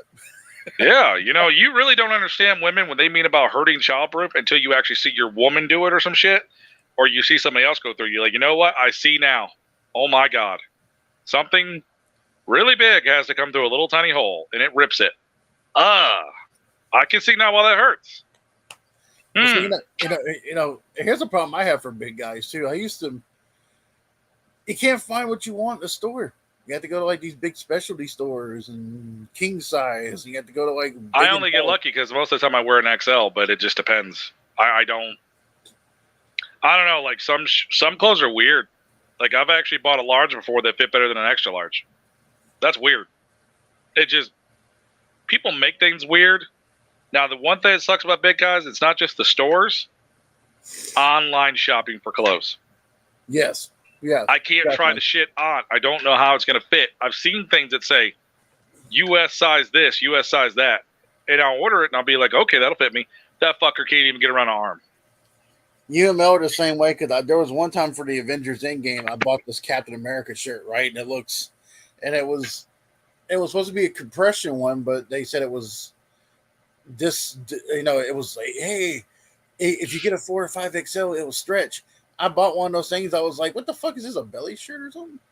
Dude, you look like that one fat kid in middle school trying on that tight shirt getting picked on. You're like, oh, God. Yeah, laugh at the fat kid.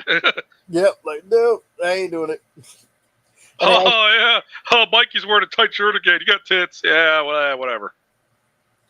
Yeah, I mean, it was one of those things where I was like, man, it was cool looking. It was fun. Kind of makes you want to flex and rip out of a Hulk. Like, hold on, let me flex. Like, just... I've had some shit that's like, dude, ain't no fucking way I'm walking out with this on. No way. I can't even breathe, dude. Fuck. See, I have a hard time with certain shirts because, one, I've always had broad shoulders. And two, I've always had you have the belly and you have a little bit of the love handles. It's kind of like, I don't like the way this looks. I don't like the way this looks. And then it's like, oh, yeah. Like when you're a big dude, you'll get picky with the shit you wear. Very picky. Mm-hmm. I'm very picky with what I wear. I just don't wear anything you get me. Because it's like like why not? Like I'm just picky, dude. It's like with food. I'm picky. I don't like how certain shirts look on me. I don't like how they look, how they are. I'll be like, I'll give it to a friend or something like that, man. I don't like the way it looks. Like, especially if you're a fat dude out there, you're the one damn thing a self-conscious fat man's not going to wear. You're not going to wear colorful shirts because they show everything. You wear a bright-ass green orange shirt, you can see your titties, your love handles, everything. You're mostly going to wear a lot of black. I wear a lot of black only because I like dark colors anyways. That's been... I'll wear some black just because a lot of times the shirts I want only come in black. I can't. Yeah. Like if I go to a wrestling shirt, most wrestling shirts are just black. I can't get another color. It's just what it comes in. Unless you want to be John Cena, then you get like a green and orange. Oh yeah, I mean, I'll stand out like a sore thumb. If you can't find my ass that bright ass color, dude, come on. I look like a street sign. Yeah. I mean, there's some people out there that get so pissed off. Like with me with hats, like I bought one. A friend was getting married last year. Like, hey, Kev, can you do like a cowboy look? And I decided to do that. And instead of getting my head fitted at a Western store like I should have, I saw one of these Halloween stores that said, "Hey, one size fits all," right? Yeah, bullshit. I put that thing on. I was like, "Yeah, it ain't fuck shit." I was trying to be Michael Myers one damn year, and I was like, okay, I want to be Michael Myers, damn it. I've been wanting to do this costume.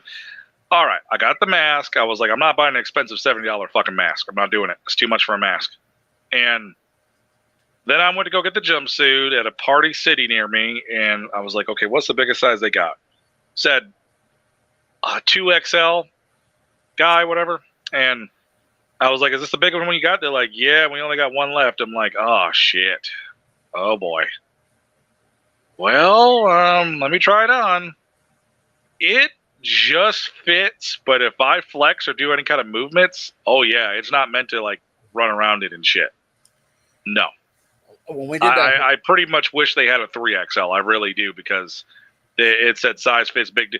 I love how it says size fits big dudes, and you see the guy displaying the costume. He's just some like medium fat guy. He doesn't even look like you. yeah. Like, really? Yeah. Well, here's an interesting one. When we played the Michael and Jason movie, I was able to find some Dickies jumpsuit, which actually fit pretty well, but because it was also tall too, so it was easy for me to fit that in. But I'll tell you this much: there was one time Mel should have took a photo, and she even said that to this day. We went to a costume store. I tried on a Green Ranger costume. It was 2XL. I put that thing on. It was cutting the circulation down below. You can see my. I was about to say, if you can't even fit it, I ain't fit in that motherfucker either. I didn't even try that. I mean, like, everything fit good, but you can see my fucking nutsack. It had a line in between my nuts. So basically, don't be shy. Yeah. Because it's there. I can see. Woo! I can see everything. I was like, damn it. So your wife's like, oh hell no, ain't nobody seeing his package but me. Oh, you know, I almost want to go like this. It's morphin' time. Penis roars. Oh my god, yeah, there are some costumes that are very revealing. That's why I'm like, yeah, when it comes to like costumes that are tights, I'm wearing pants underneath them. I'm gonna have to wear something. It's very revealing. It's like, people don't go with the whole, because everybody could be a smart ass with everything you say. Either go, well, you afraid to show your cock? No, there's kids, dude. I have common sense. I'm not an asshole. I don't like doing that shit. So I think about the kids that are around me. I don't want my balls shown while there's kids near me. I had a $70 Halloween mask one time because we were doing the movie, and then I used to work at the haunted attraction. Now, when I tried putting that thing on before, I had to wear a beanie to make sure the thing fit because it was bigger. Try to put that thing on one time. Now I'm like, yeah, you fuck. It's like trying to put on something you had when you were in high school. Yeah, I don't think it's gonna fit anymore. This ain't going up the train anymore. Yep, right up mainstream. Yeah, so I mean, I wanted to go as Batman one time for Halloween, but then I realized if I put on the Batman mask, that thing is, I'm already claustrophobic. So when I put that thing on, I'm like, fuck. Yeah, the Big 10-4 right there. So that's why I kind of just me and you get a Batman costume. We're gonna need that like 4XL Batman size suit. I'm gonna probably need a 5X. I mean, whatever honestly, you just want to tell the Halloween stores what is the biggest one you got, because you know what, at least if I get the biggest one there and it's too big, we can subtract. You know. Go backwards. I can see whatever happens. Just bring me all the big sizes you got, because that's usually what I do in a costume store. I get like the 3 biggest sizes and try them all on. See, the one thing I do now is I try to find a way to make your own. So I will go and look at stuff that I know that I could probably try on, and then I think, oh, I can just let me go get the gadgets here and then try them on that way. So that way it's like, hey, if I have to buy a wetsuit, I know I have to play Batman. I can buy a wetsuit, and then just to get a good Batman suit, you're probably going to be paying like almost $300 just because you know when you get it, you're not going to get all the gadgets. It's just the suit with no utility belt, or like sometimes there'll be assholes be like, oh, they'll give you like the cheap ass gloves, and you're like, no, I want the real like rubber with the handle. I want the whole set. Like, well, the belt's $60. This is that. Yeah. If some of my subscribers, you got to think for 1 second that I wouldn't be fucking funny and try to wear the Robin costume from the '60s, you would be gladly mistaken. That was just cool to have. Period. Like the retro. Yeah, like shit. I've seen. There's a guy that's going. The event I'm going to, the Juggalo Gathering. There's a dude that goes there. He dresses like Batman, and he has a huge black strap on when he walks around. He's literally a Batman suit and a G-string in a Batman cape. He's like a Batman stripper with a strap on. What the fuck? I just think, you look at yourself, you're like, fuck my life. I don't think he'll be hired by Warner Brothers. But I'll say, I'm like, he's like in his 40s too. I'm like, you know what, dude? I'm not going to judge because you know what? He's in his prime of his life. He wants to have some fun. Let him have some fun. And you see, that's the problem with a lot of people nowadays. They judge so much. I don't give a fuck if the dude behind me is doing a fucking headstand and try to do a cock push-up. He ain't fucking with me. So why do I care? Only ain't fucking with me. I don't give a shit. That's how do whatever you want. That's how I am. Like, I don't care what you do as long as you're not fucking with me. You're not in my bubble. I don't care. I mean, you could basically dance around, prance around, but as long as you're not trying to come over there and me with that shit. Exactly, and some people just let everything bother them. Fucking air blows by them and they got to do a rant video or got to bitch about life. Like, damn. Like, dude, are you ever happy? Dude, like, anybody that is that miserable about every damn thing, you're just an unhappy person. There's something wrong with you. I get depression because I have it too. I've had it my whole life. Yeah, but just bitching about everything.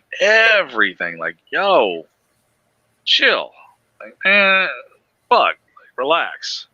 It ain't that big of a deal because people will bitch about little shit and make little things a big fucking problem. And the way I look at that is, and there's something. I mean, like we've all been guilty of it. And I remember Mel told me one time, she's like, "Just look at it this way: you woke up today, be happy." I've actually said the same thing before. Like, hey, are you alive? Yeah. Okay, then. Dead? No. What are you bitching about? And, you're still alive. You're still here. It's funny.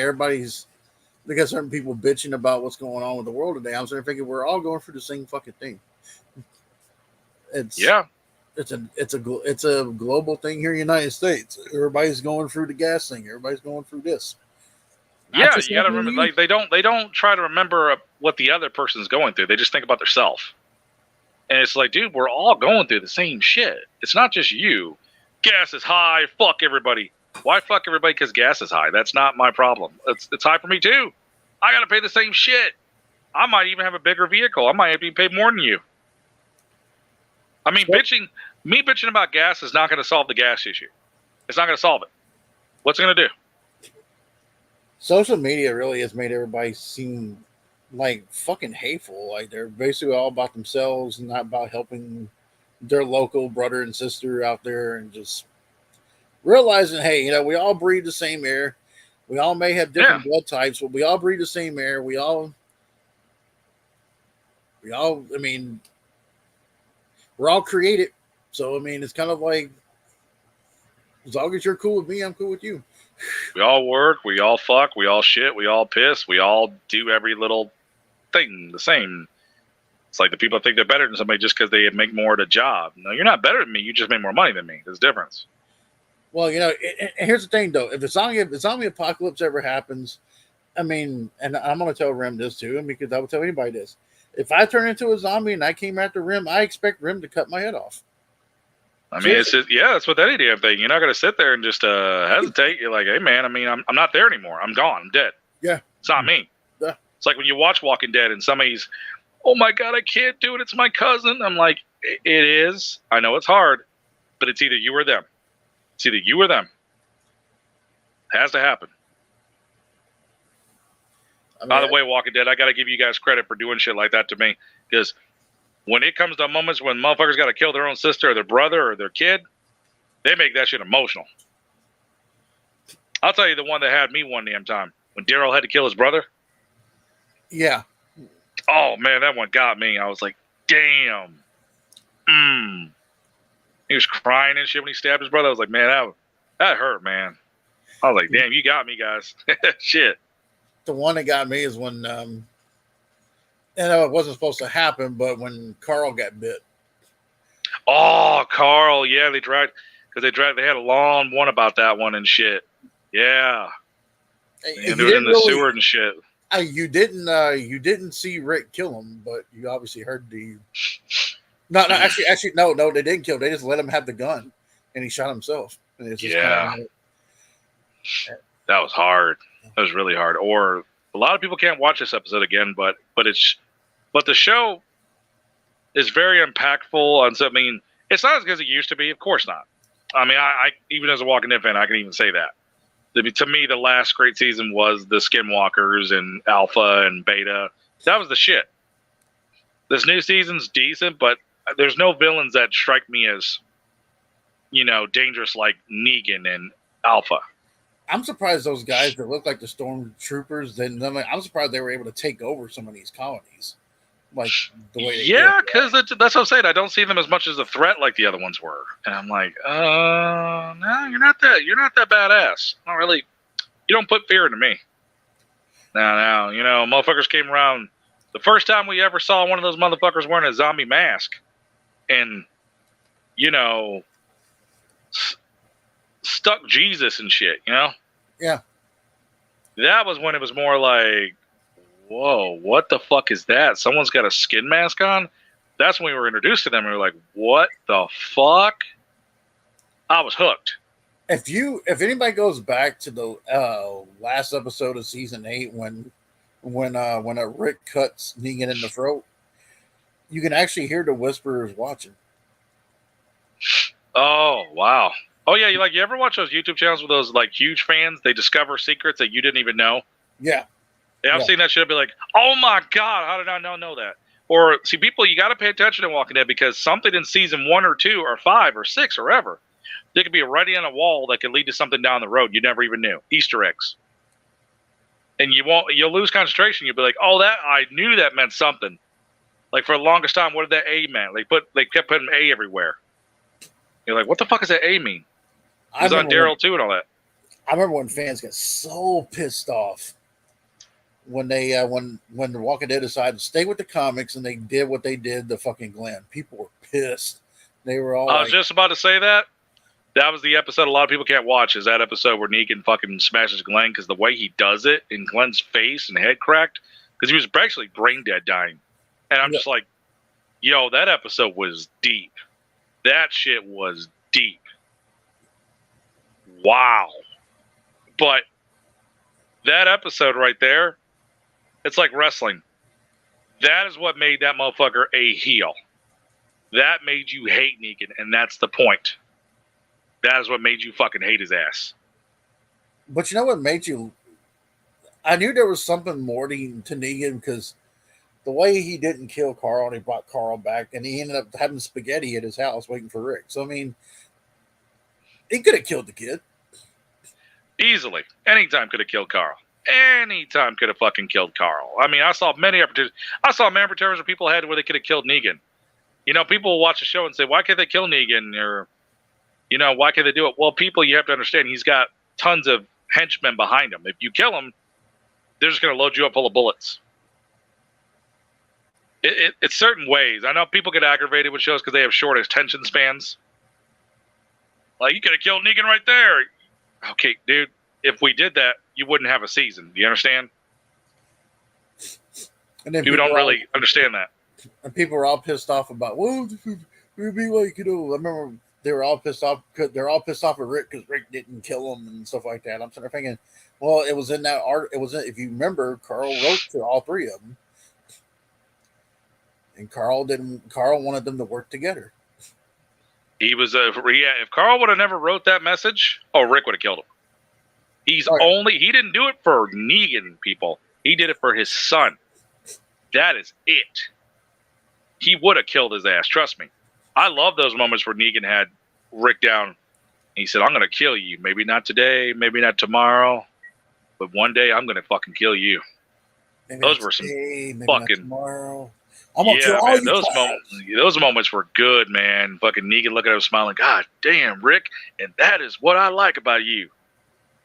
No, I like when he watched the video. Then when they first came into Alexander, he's like, "That Rick, I wouldn't fuck with." Yeah, that man right there, I wouldn't mess with, not at all. Yeah, Rick was like had the beard, and they were just, dude, that was rough, man. When they were going around, I remember that shit when. Oh my God, they were having to eat dog food. They were starving. I'm thinking, man, people. I look at shows like that, and I know it's fake, but at the same time, I do say, people take life for granted so much, and they waste food so much, and they waste so many things, and people have to understand, dude. One day, I'm not saying it's real, but that could happen. That could happen.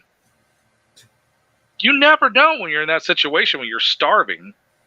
And you see, and then you see people that waste so much food, and they take things so for granted. It just makes you go, "That's sad, man," because you never know there's gonna be that one day, dude, where you're broke and you ain't got shit. And all you got is cat food or dog food. You got no choice. Yeah, I think some people just take like too much as a joke. I do. Now I will say though, what made everybody hated Negan. But Jeffrey Dean Morgan made you love him. I mean, you love that right there is just, the fact that he killed Alpha. That's one of Mel's favorite episodes where he ended up killing Alpha, and then you find out that Carol's the one that released him. And I don't know, for some reason when they were going to that little cabin, they thought it was gonna be her daughter in there, Alpha's daughter. I just had this gut feeling he's gonna kill her, isn't he? This is it. This is fucking it. That suspense of music. I knew her daughter wasn't behind that door. I fucking knew it. I was like, there's no way they're going to do that. There's no way they're going to kill her daughter that quick. And no. Because the season's gone too far now, and you're like, she's got to die sometime. And Carol's smart as shit. That is a smart-ass woman. She is the one you need on your team for planning she knows how to assassinate people. She's so good at doing that. You know what made her great? You know what made her great in season 4 or 5, where she was in there acting like she was this house lady baking cookies for people, and then she went over and told that one guy, "You do something again, I'm going to cut your fucking neck off." I'm like, that's perfect. What a woman! Oh man, I got a little chubby over here. Like, yeah, Carol was the shit. She was the shit. Or when that little kid was sneaking away like chocolates or some shit, and she was doing some. Hey, she's a sweetheart. But she didn't remember. She remembered where the fuck they came from. I like them when they first found that town because they were still. It's like how I am when I go to events and shit like that. I mind my surroundings. I don't trust anybody, and they didn't either. I'm the same way. I don't trust a lot of people. I just don't. Excuse me if I don't seem a little relaxed right now, but it's just I just don't trust people, man. I just mind my surroundings to keep your group tight. You never know. That's one thing with me and Mel. We don't have a large group of friends in real life. We just kind of keep it very small and minimum because I don't trust a lot of people. No, a lot of ones I trust have just fucked me over. It's like this event I was going to. I knew the girl I was going to go with. I knew her for years. Probably known her maybe 11 years now. We've flirted. We've had some fun. We tried to date, but it just two different paths. Just didn't work on the dating level. And she said we can go in her car. And I was like, okay, good. I don't have to repair my car right now. I can leave it the way it is for now and whatever. Because I don't have to do a 9-hour drive. So she just started doing flaky shit. Like she'd disappear for like 4 days and I get paranoid because, hey, I'm depending on this woman. It's my ride. I get a little worried if she goes quiet. I'm like, hey, what's going on? And she still didn't buy her ticket yet. It was almost 2 months away from the event. I'm thinking, I'm a guy where I got something planned months down the road. I want to buy the shit early and have it ready. Right. If they can sell out, something can happen. You go to a wrestling event, you don't think about getting those tickets at the last minute, motherfucker. Get those tickets now. Those seats can go. Get them now. Got the shit planned. So she didn't get hers yet. And I'm thinking, what the fuck are you waiting for? I mean, you could buy them when you go there to the event, but they're like double the money. Like they're $220 a piece for one ticket. because they have to rent. They have to take $1 million to rent the land out. You meet in St. Clown Posse. You go. It's a festival for 4 days. You can do anything you want. Set off fireworks. Be naked. Fuck. Doesn't matter. So I can understand where they got to charge that amount for the tickets. They pay $1 million for you guys to have fun. They gave $1 million of their money for you to have fun. They got to make that $1 million back, if not more. And she wasn't getting her shit, and I'm thinking, okay, well, you're gonna have to pay $300 for your ticket at the gate. It's more when you go there. She's like, yeah, that's fine. I'm like, okay. Then I waited and waited, and eventually she was in the same chat as I was, and she thought I was flirting with other girls or some shit, and I'm thinking, we're not dating. We are not together. And she's like, I feel like you're just using me and shit. I'm like, using you for what? You offered to be the ride to the show. I didn't ask you. And I said I'd pay for gas, I'd pay for food. So what's the problem? I don't understand. And she's a very emotional person, and I had to bite my tongue so much because usually people out there, when somebody's your ride to somewhere, you have to kiss a little ass. You have to shut your mouth and bite your tongue. You don't want to, but when you know it's your transportation, what are you going to do? Sometimes you got to bite your tongue. So all that chick would do was bitch about her ex-husband, like every fucking day, and I was tired of it. But I didn't say anything. I was nice about it. And I don't see where she got that I used her. And at the last minute, she decided to block me and say, well, you've, and I told her, so you're fucking me, right? No, you fucked yourself. And then block button. Didn't even let me explain myself. I'm thinking, honey, these girls live in California, Texas, and fucking Boston. You live 19 minutes down the road from me. Even if I wanted them, I couldn't have it. What am I going to do? The fuck? And I was like, I'm not flirting. I even went to the chat. I said, hey, ladies, if I sent you any messages behind the scenes, talking behind her, although we're not together, but if I was flirting with any of you, can you tell her now, please? Just to prove I was not flirting with anybody, whatever. And they all said, you ain't flirting with us. The fuck is she talking about? Thank you. I was giving some of my female friends compliments in the comment section. And again, I'm single. Hello. When they sent a picture and they said, I'm so ugly, I'm so bad, and I'll be like, no, you're beautiful. You look great. What's wrong with that? Even if you're married, you can still say that to a female friend. You're like, no, honey, you look fine. What are you going to do? Tell a woman she's ugly every damn time and everything just because you have a woman? You're just trying to be nice. It doesn't mean you want to fuck them. Just because ladies out there, when a guy gives a girl a comment, it doesn't mean we always want to fuck them, okay? Please stop thinking that. Just trying to be nice.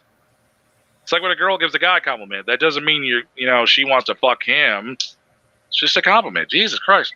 But anyways, story, it's just the fact that I could know somebody for years and they could just turn on you just like that. Just like that. I've had friends that like that, for years. Be your friends, claim they're your brother. Boom. Just like that. Hit the kill switch. And you're in shock. You're like, huh? What the fuck did I do? And there's never no explanation. No. Just block button, block number, don't talk to me again. What the fuck did I do? It's just like, I don't get it. And you know what? That proves right there you were never my fucking friend to begin with. You never were. So you just want to assume something about me and just bolt. It's funny because when we got mad, I always talked to you about it. I didn't block you ever. Right. We talked. But you blocked me. I told that bitch to go fuck herself, and I'm just like, well, see, now you've left me in a dilemma where I got to put a lot of money into my older car now because she's got over 200,000 miles on her. And when I go to this event, it's going to have 300,000 miles on it. I know people are saying, oh, dude, you'll be fine. As long as you drive her steady, she's fine. Yeah, because your motor's not going to explode when you hit 300,000 miles. No. It's a fucking 06 Ford Taurus, and she's a little older. I just got an oil change, got a new water pump installed. I'm going to slap some used tires on her, and she should be good. Well, I'm putting some new spark plugs in, too. So she should be fine to go. That's why I was out there testing the suspension and shit. That's fine. And I'm trying to get friends to go with me. Hey, as long as I got gas money, we're good. We're good. So, but yeah, people, it's just the fact that, you could know somebody so long, but that don't mean shit.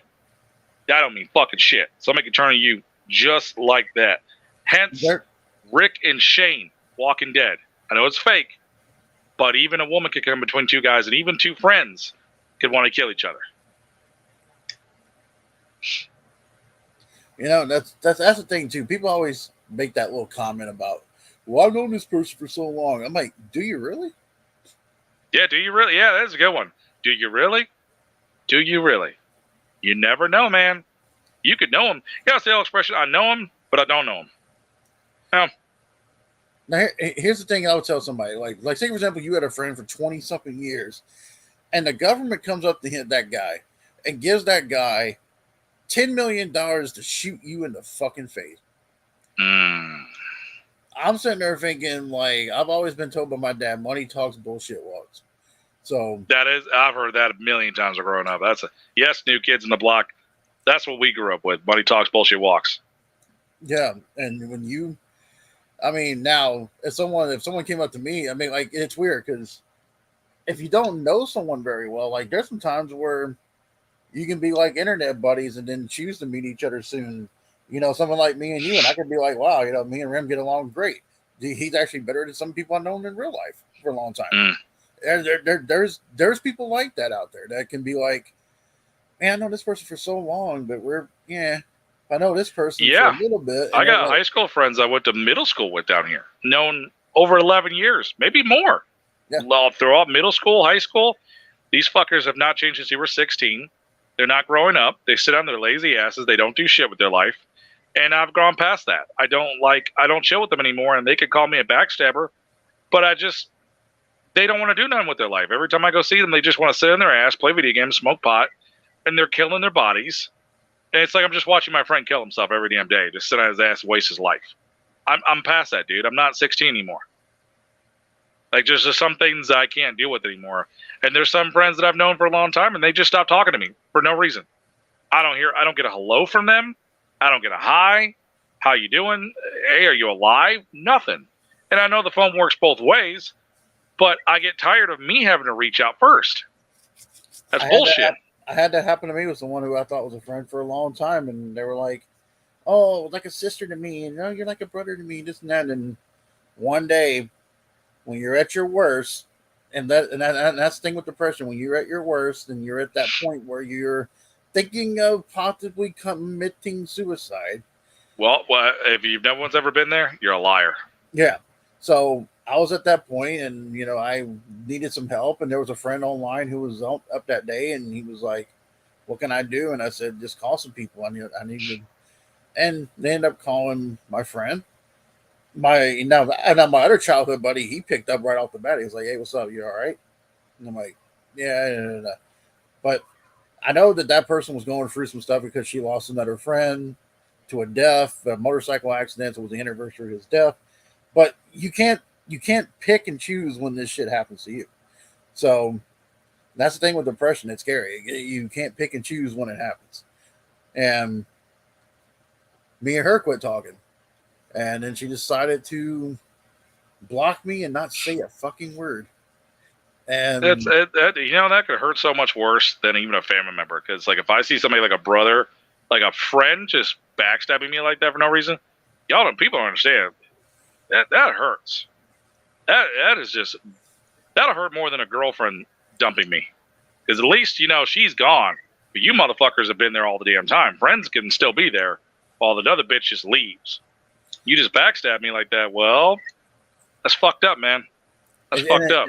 And it got to a point where I didn't hear anything for a while. I kept trying to call, and this was around the time my dad had the stroke too, and all this shit. So I was like, okay, well, this is double. This is like a double whammy. And so I kept trying to contact, wouldn't hear anything. And then for about a year, I didn't say anything. Then I see that they called, but I was like, at that point, I'm like, I'm not ready to talk to you. See, yeah, like sometimes I like to play the game of I like to do something. This is my strategy. I like to get quiet sometimes just to see who will reach out and who cares. That's just me. I like sometimes I get quiet and be like, okay, let's see who really gives a shit about me. Let's see who reaches out when I'm gone for a couple weeks or don't say anything. And let's see who says, hey, man, are you doing okay? I haven't heard from you. That's going to show who your fucking friends are. And the motherfuckers aren't even saying shit to you. I've had more people online that have cared more about me than I have my real life friends, and that's sad. It really is. I have met. That's why I've wanted to meet. So that's why so many dudes I've met online. I'd be like, dude, if I'm ever in your area, I want to meet you, motherfucker, because you were so fucking cool. When I had a depressed day and thought and I felt like down on myself and I was a piece of shit and nobody wanted me, you were there in my comments section say, hey man, message me if you need to talk. Oh fuck yeah, thank you. People that sit there and say, we're all here for you, thank you. That's all I needed. That's all I fucking needed. Just to know. Well, it got to a story where I didn't answer for like, so she tried later on that year. I didn't answer again. So then I said, you know what? I'm ready. So let me write her an email. And I said, hey, look, I'm not ready to talk to you on the phone, but let's talk on Facebook Messenger. It's the same fucking thing. Mm-hmm. And they posted something on their wall about me being toxic. So I was like, last thing I wrote to her was like, fuck you, bitch. Like, well, for one, me being toxic, explain. Okay, I want to know why. Why am I toxic? You know, it's like, give an explanation. I'm sitting there thinking, wow, you know, all the shit that it makes you feel sucky too, because you're like, man, all the shit that you've done for someone, like, have you bent over backwards for them? And yeah, it almost makes you think, you know, sometimes too, how many times did that person ever talk shit about me when I was near them? Makes you think. Like, I wonder if every single time I broke down and we talked, I wonder if they just got offline and said, fuck that cocksucker. You know, you think of that shit. Or, you know, when somebody finally has a grudge against you and they say certain things about you and it's a bunch of things, it makes you think, so that's what you thought about me this whole time. What are you talking about? Well, you sure have a lot to say about me now that we're at each other's throats. Is that what you've always thought about me? You think of shit like that. Yeah. Because you have a lot to get out. You have a lot to say about me. Where'd all that come from, you know? Well, let's just say, folks, you know, we've talked about friendships. We talked about Vinnie Mac loves cock. We talked about his thing. We talked about pro wrestling fans. We talked a little bit of Walking Dead. Talked about the gym and some of you weird ass fuckers who go there and don't seem to put in the work and everything. Dumb shits. But we're like at a 2 hour, 11-minute thing. So I think I'm going to wrap it up here. We got me and Rim are just rambling on, and we could probably go a little bit more, but I'm like, yeah, it's 2 hours. Yeah, so, completely understandable. But to let everybody know, you know, we got the FWE pay-per-view Monster Bash is coming. I know that Michael Miner made a little semi-promo on Big Rim about his United States title, but we're also going after the tag titles that day. Ugh, people can make promos all they want. When I want a title, I just take it. Yeah, pretty much. Ugh. Anyway, that was a good damn stream. Hell yeah. But anyways, guys, like, share, sub. You know the thing to do. It's a thing in that little subscribe button right there. Give us money. Yes. Give us money. Yeah, I need nachos. Yeah. We need nachos. No. Yeah, nachos. And by the way, before we go, I just want to let everybody know that you should pick up the Arnold Encyclopedia. They should. That would be the smart thing to do.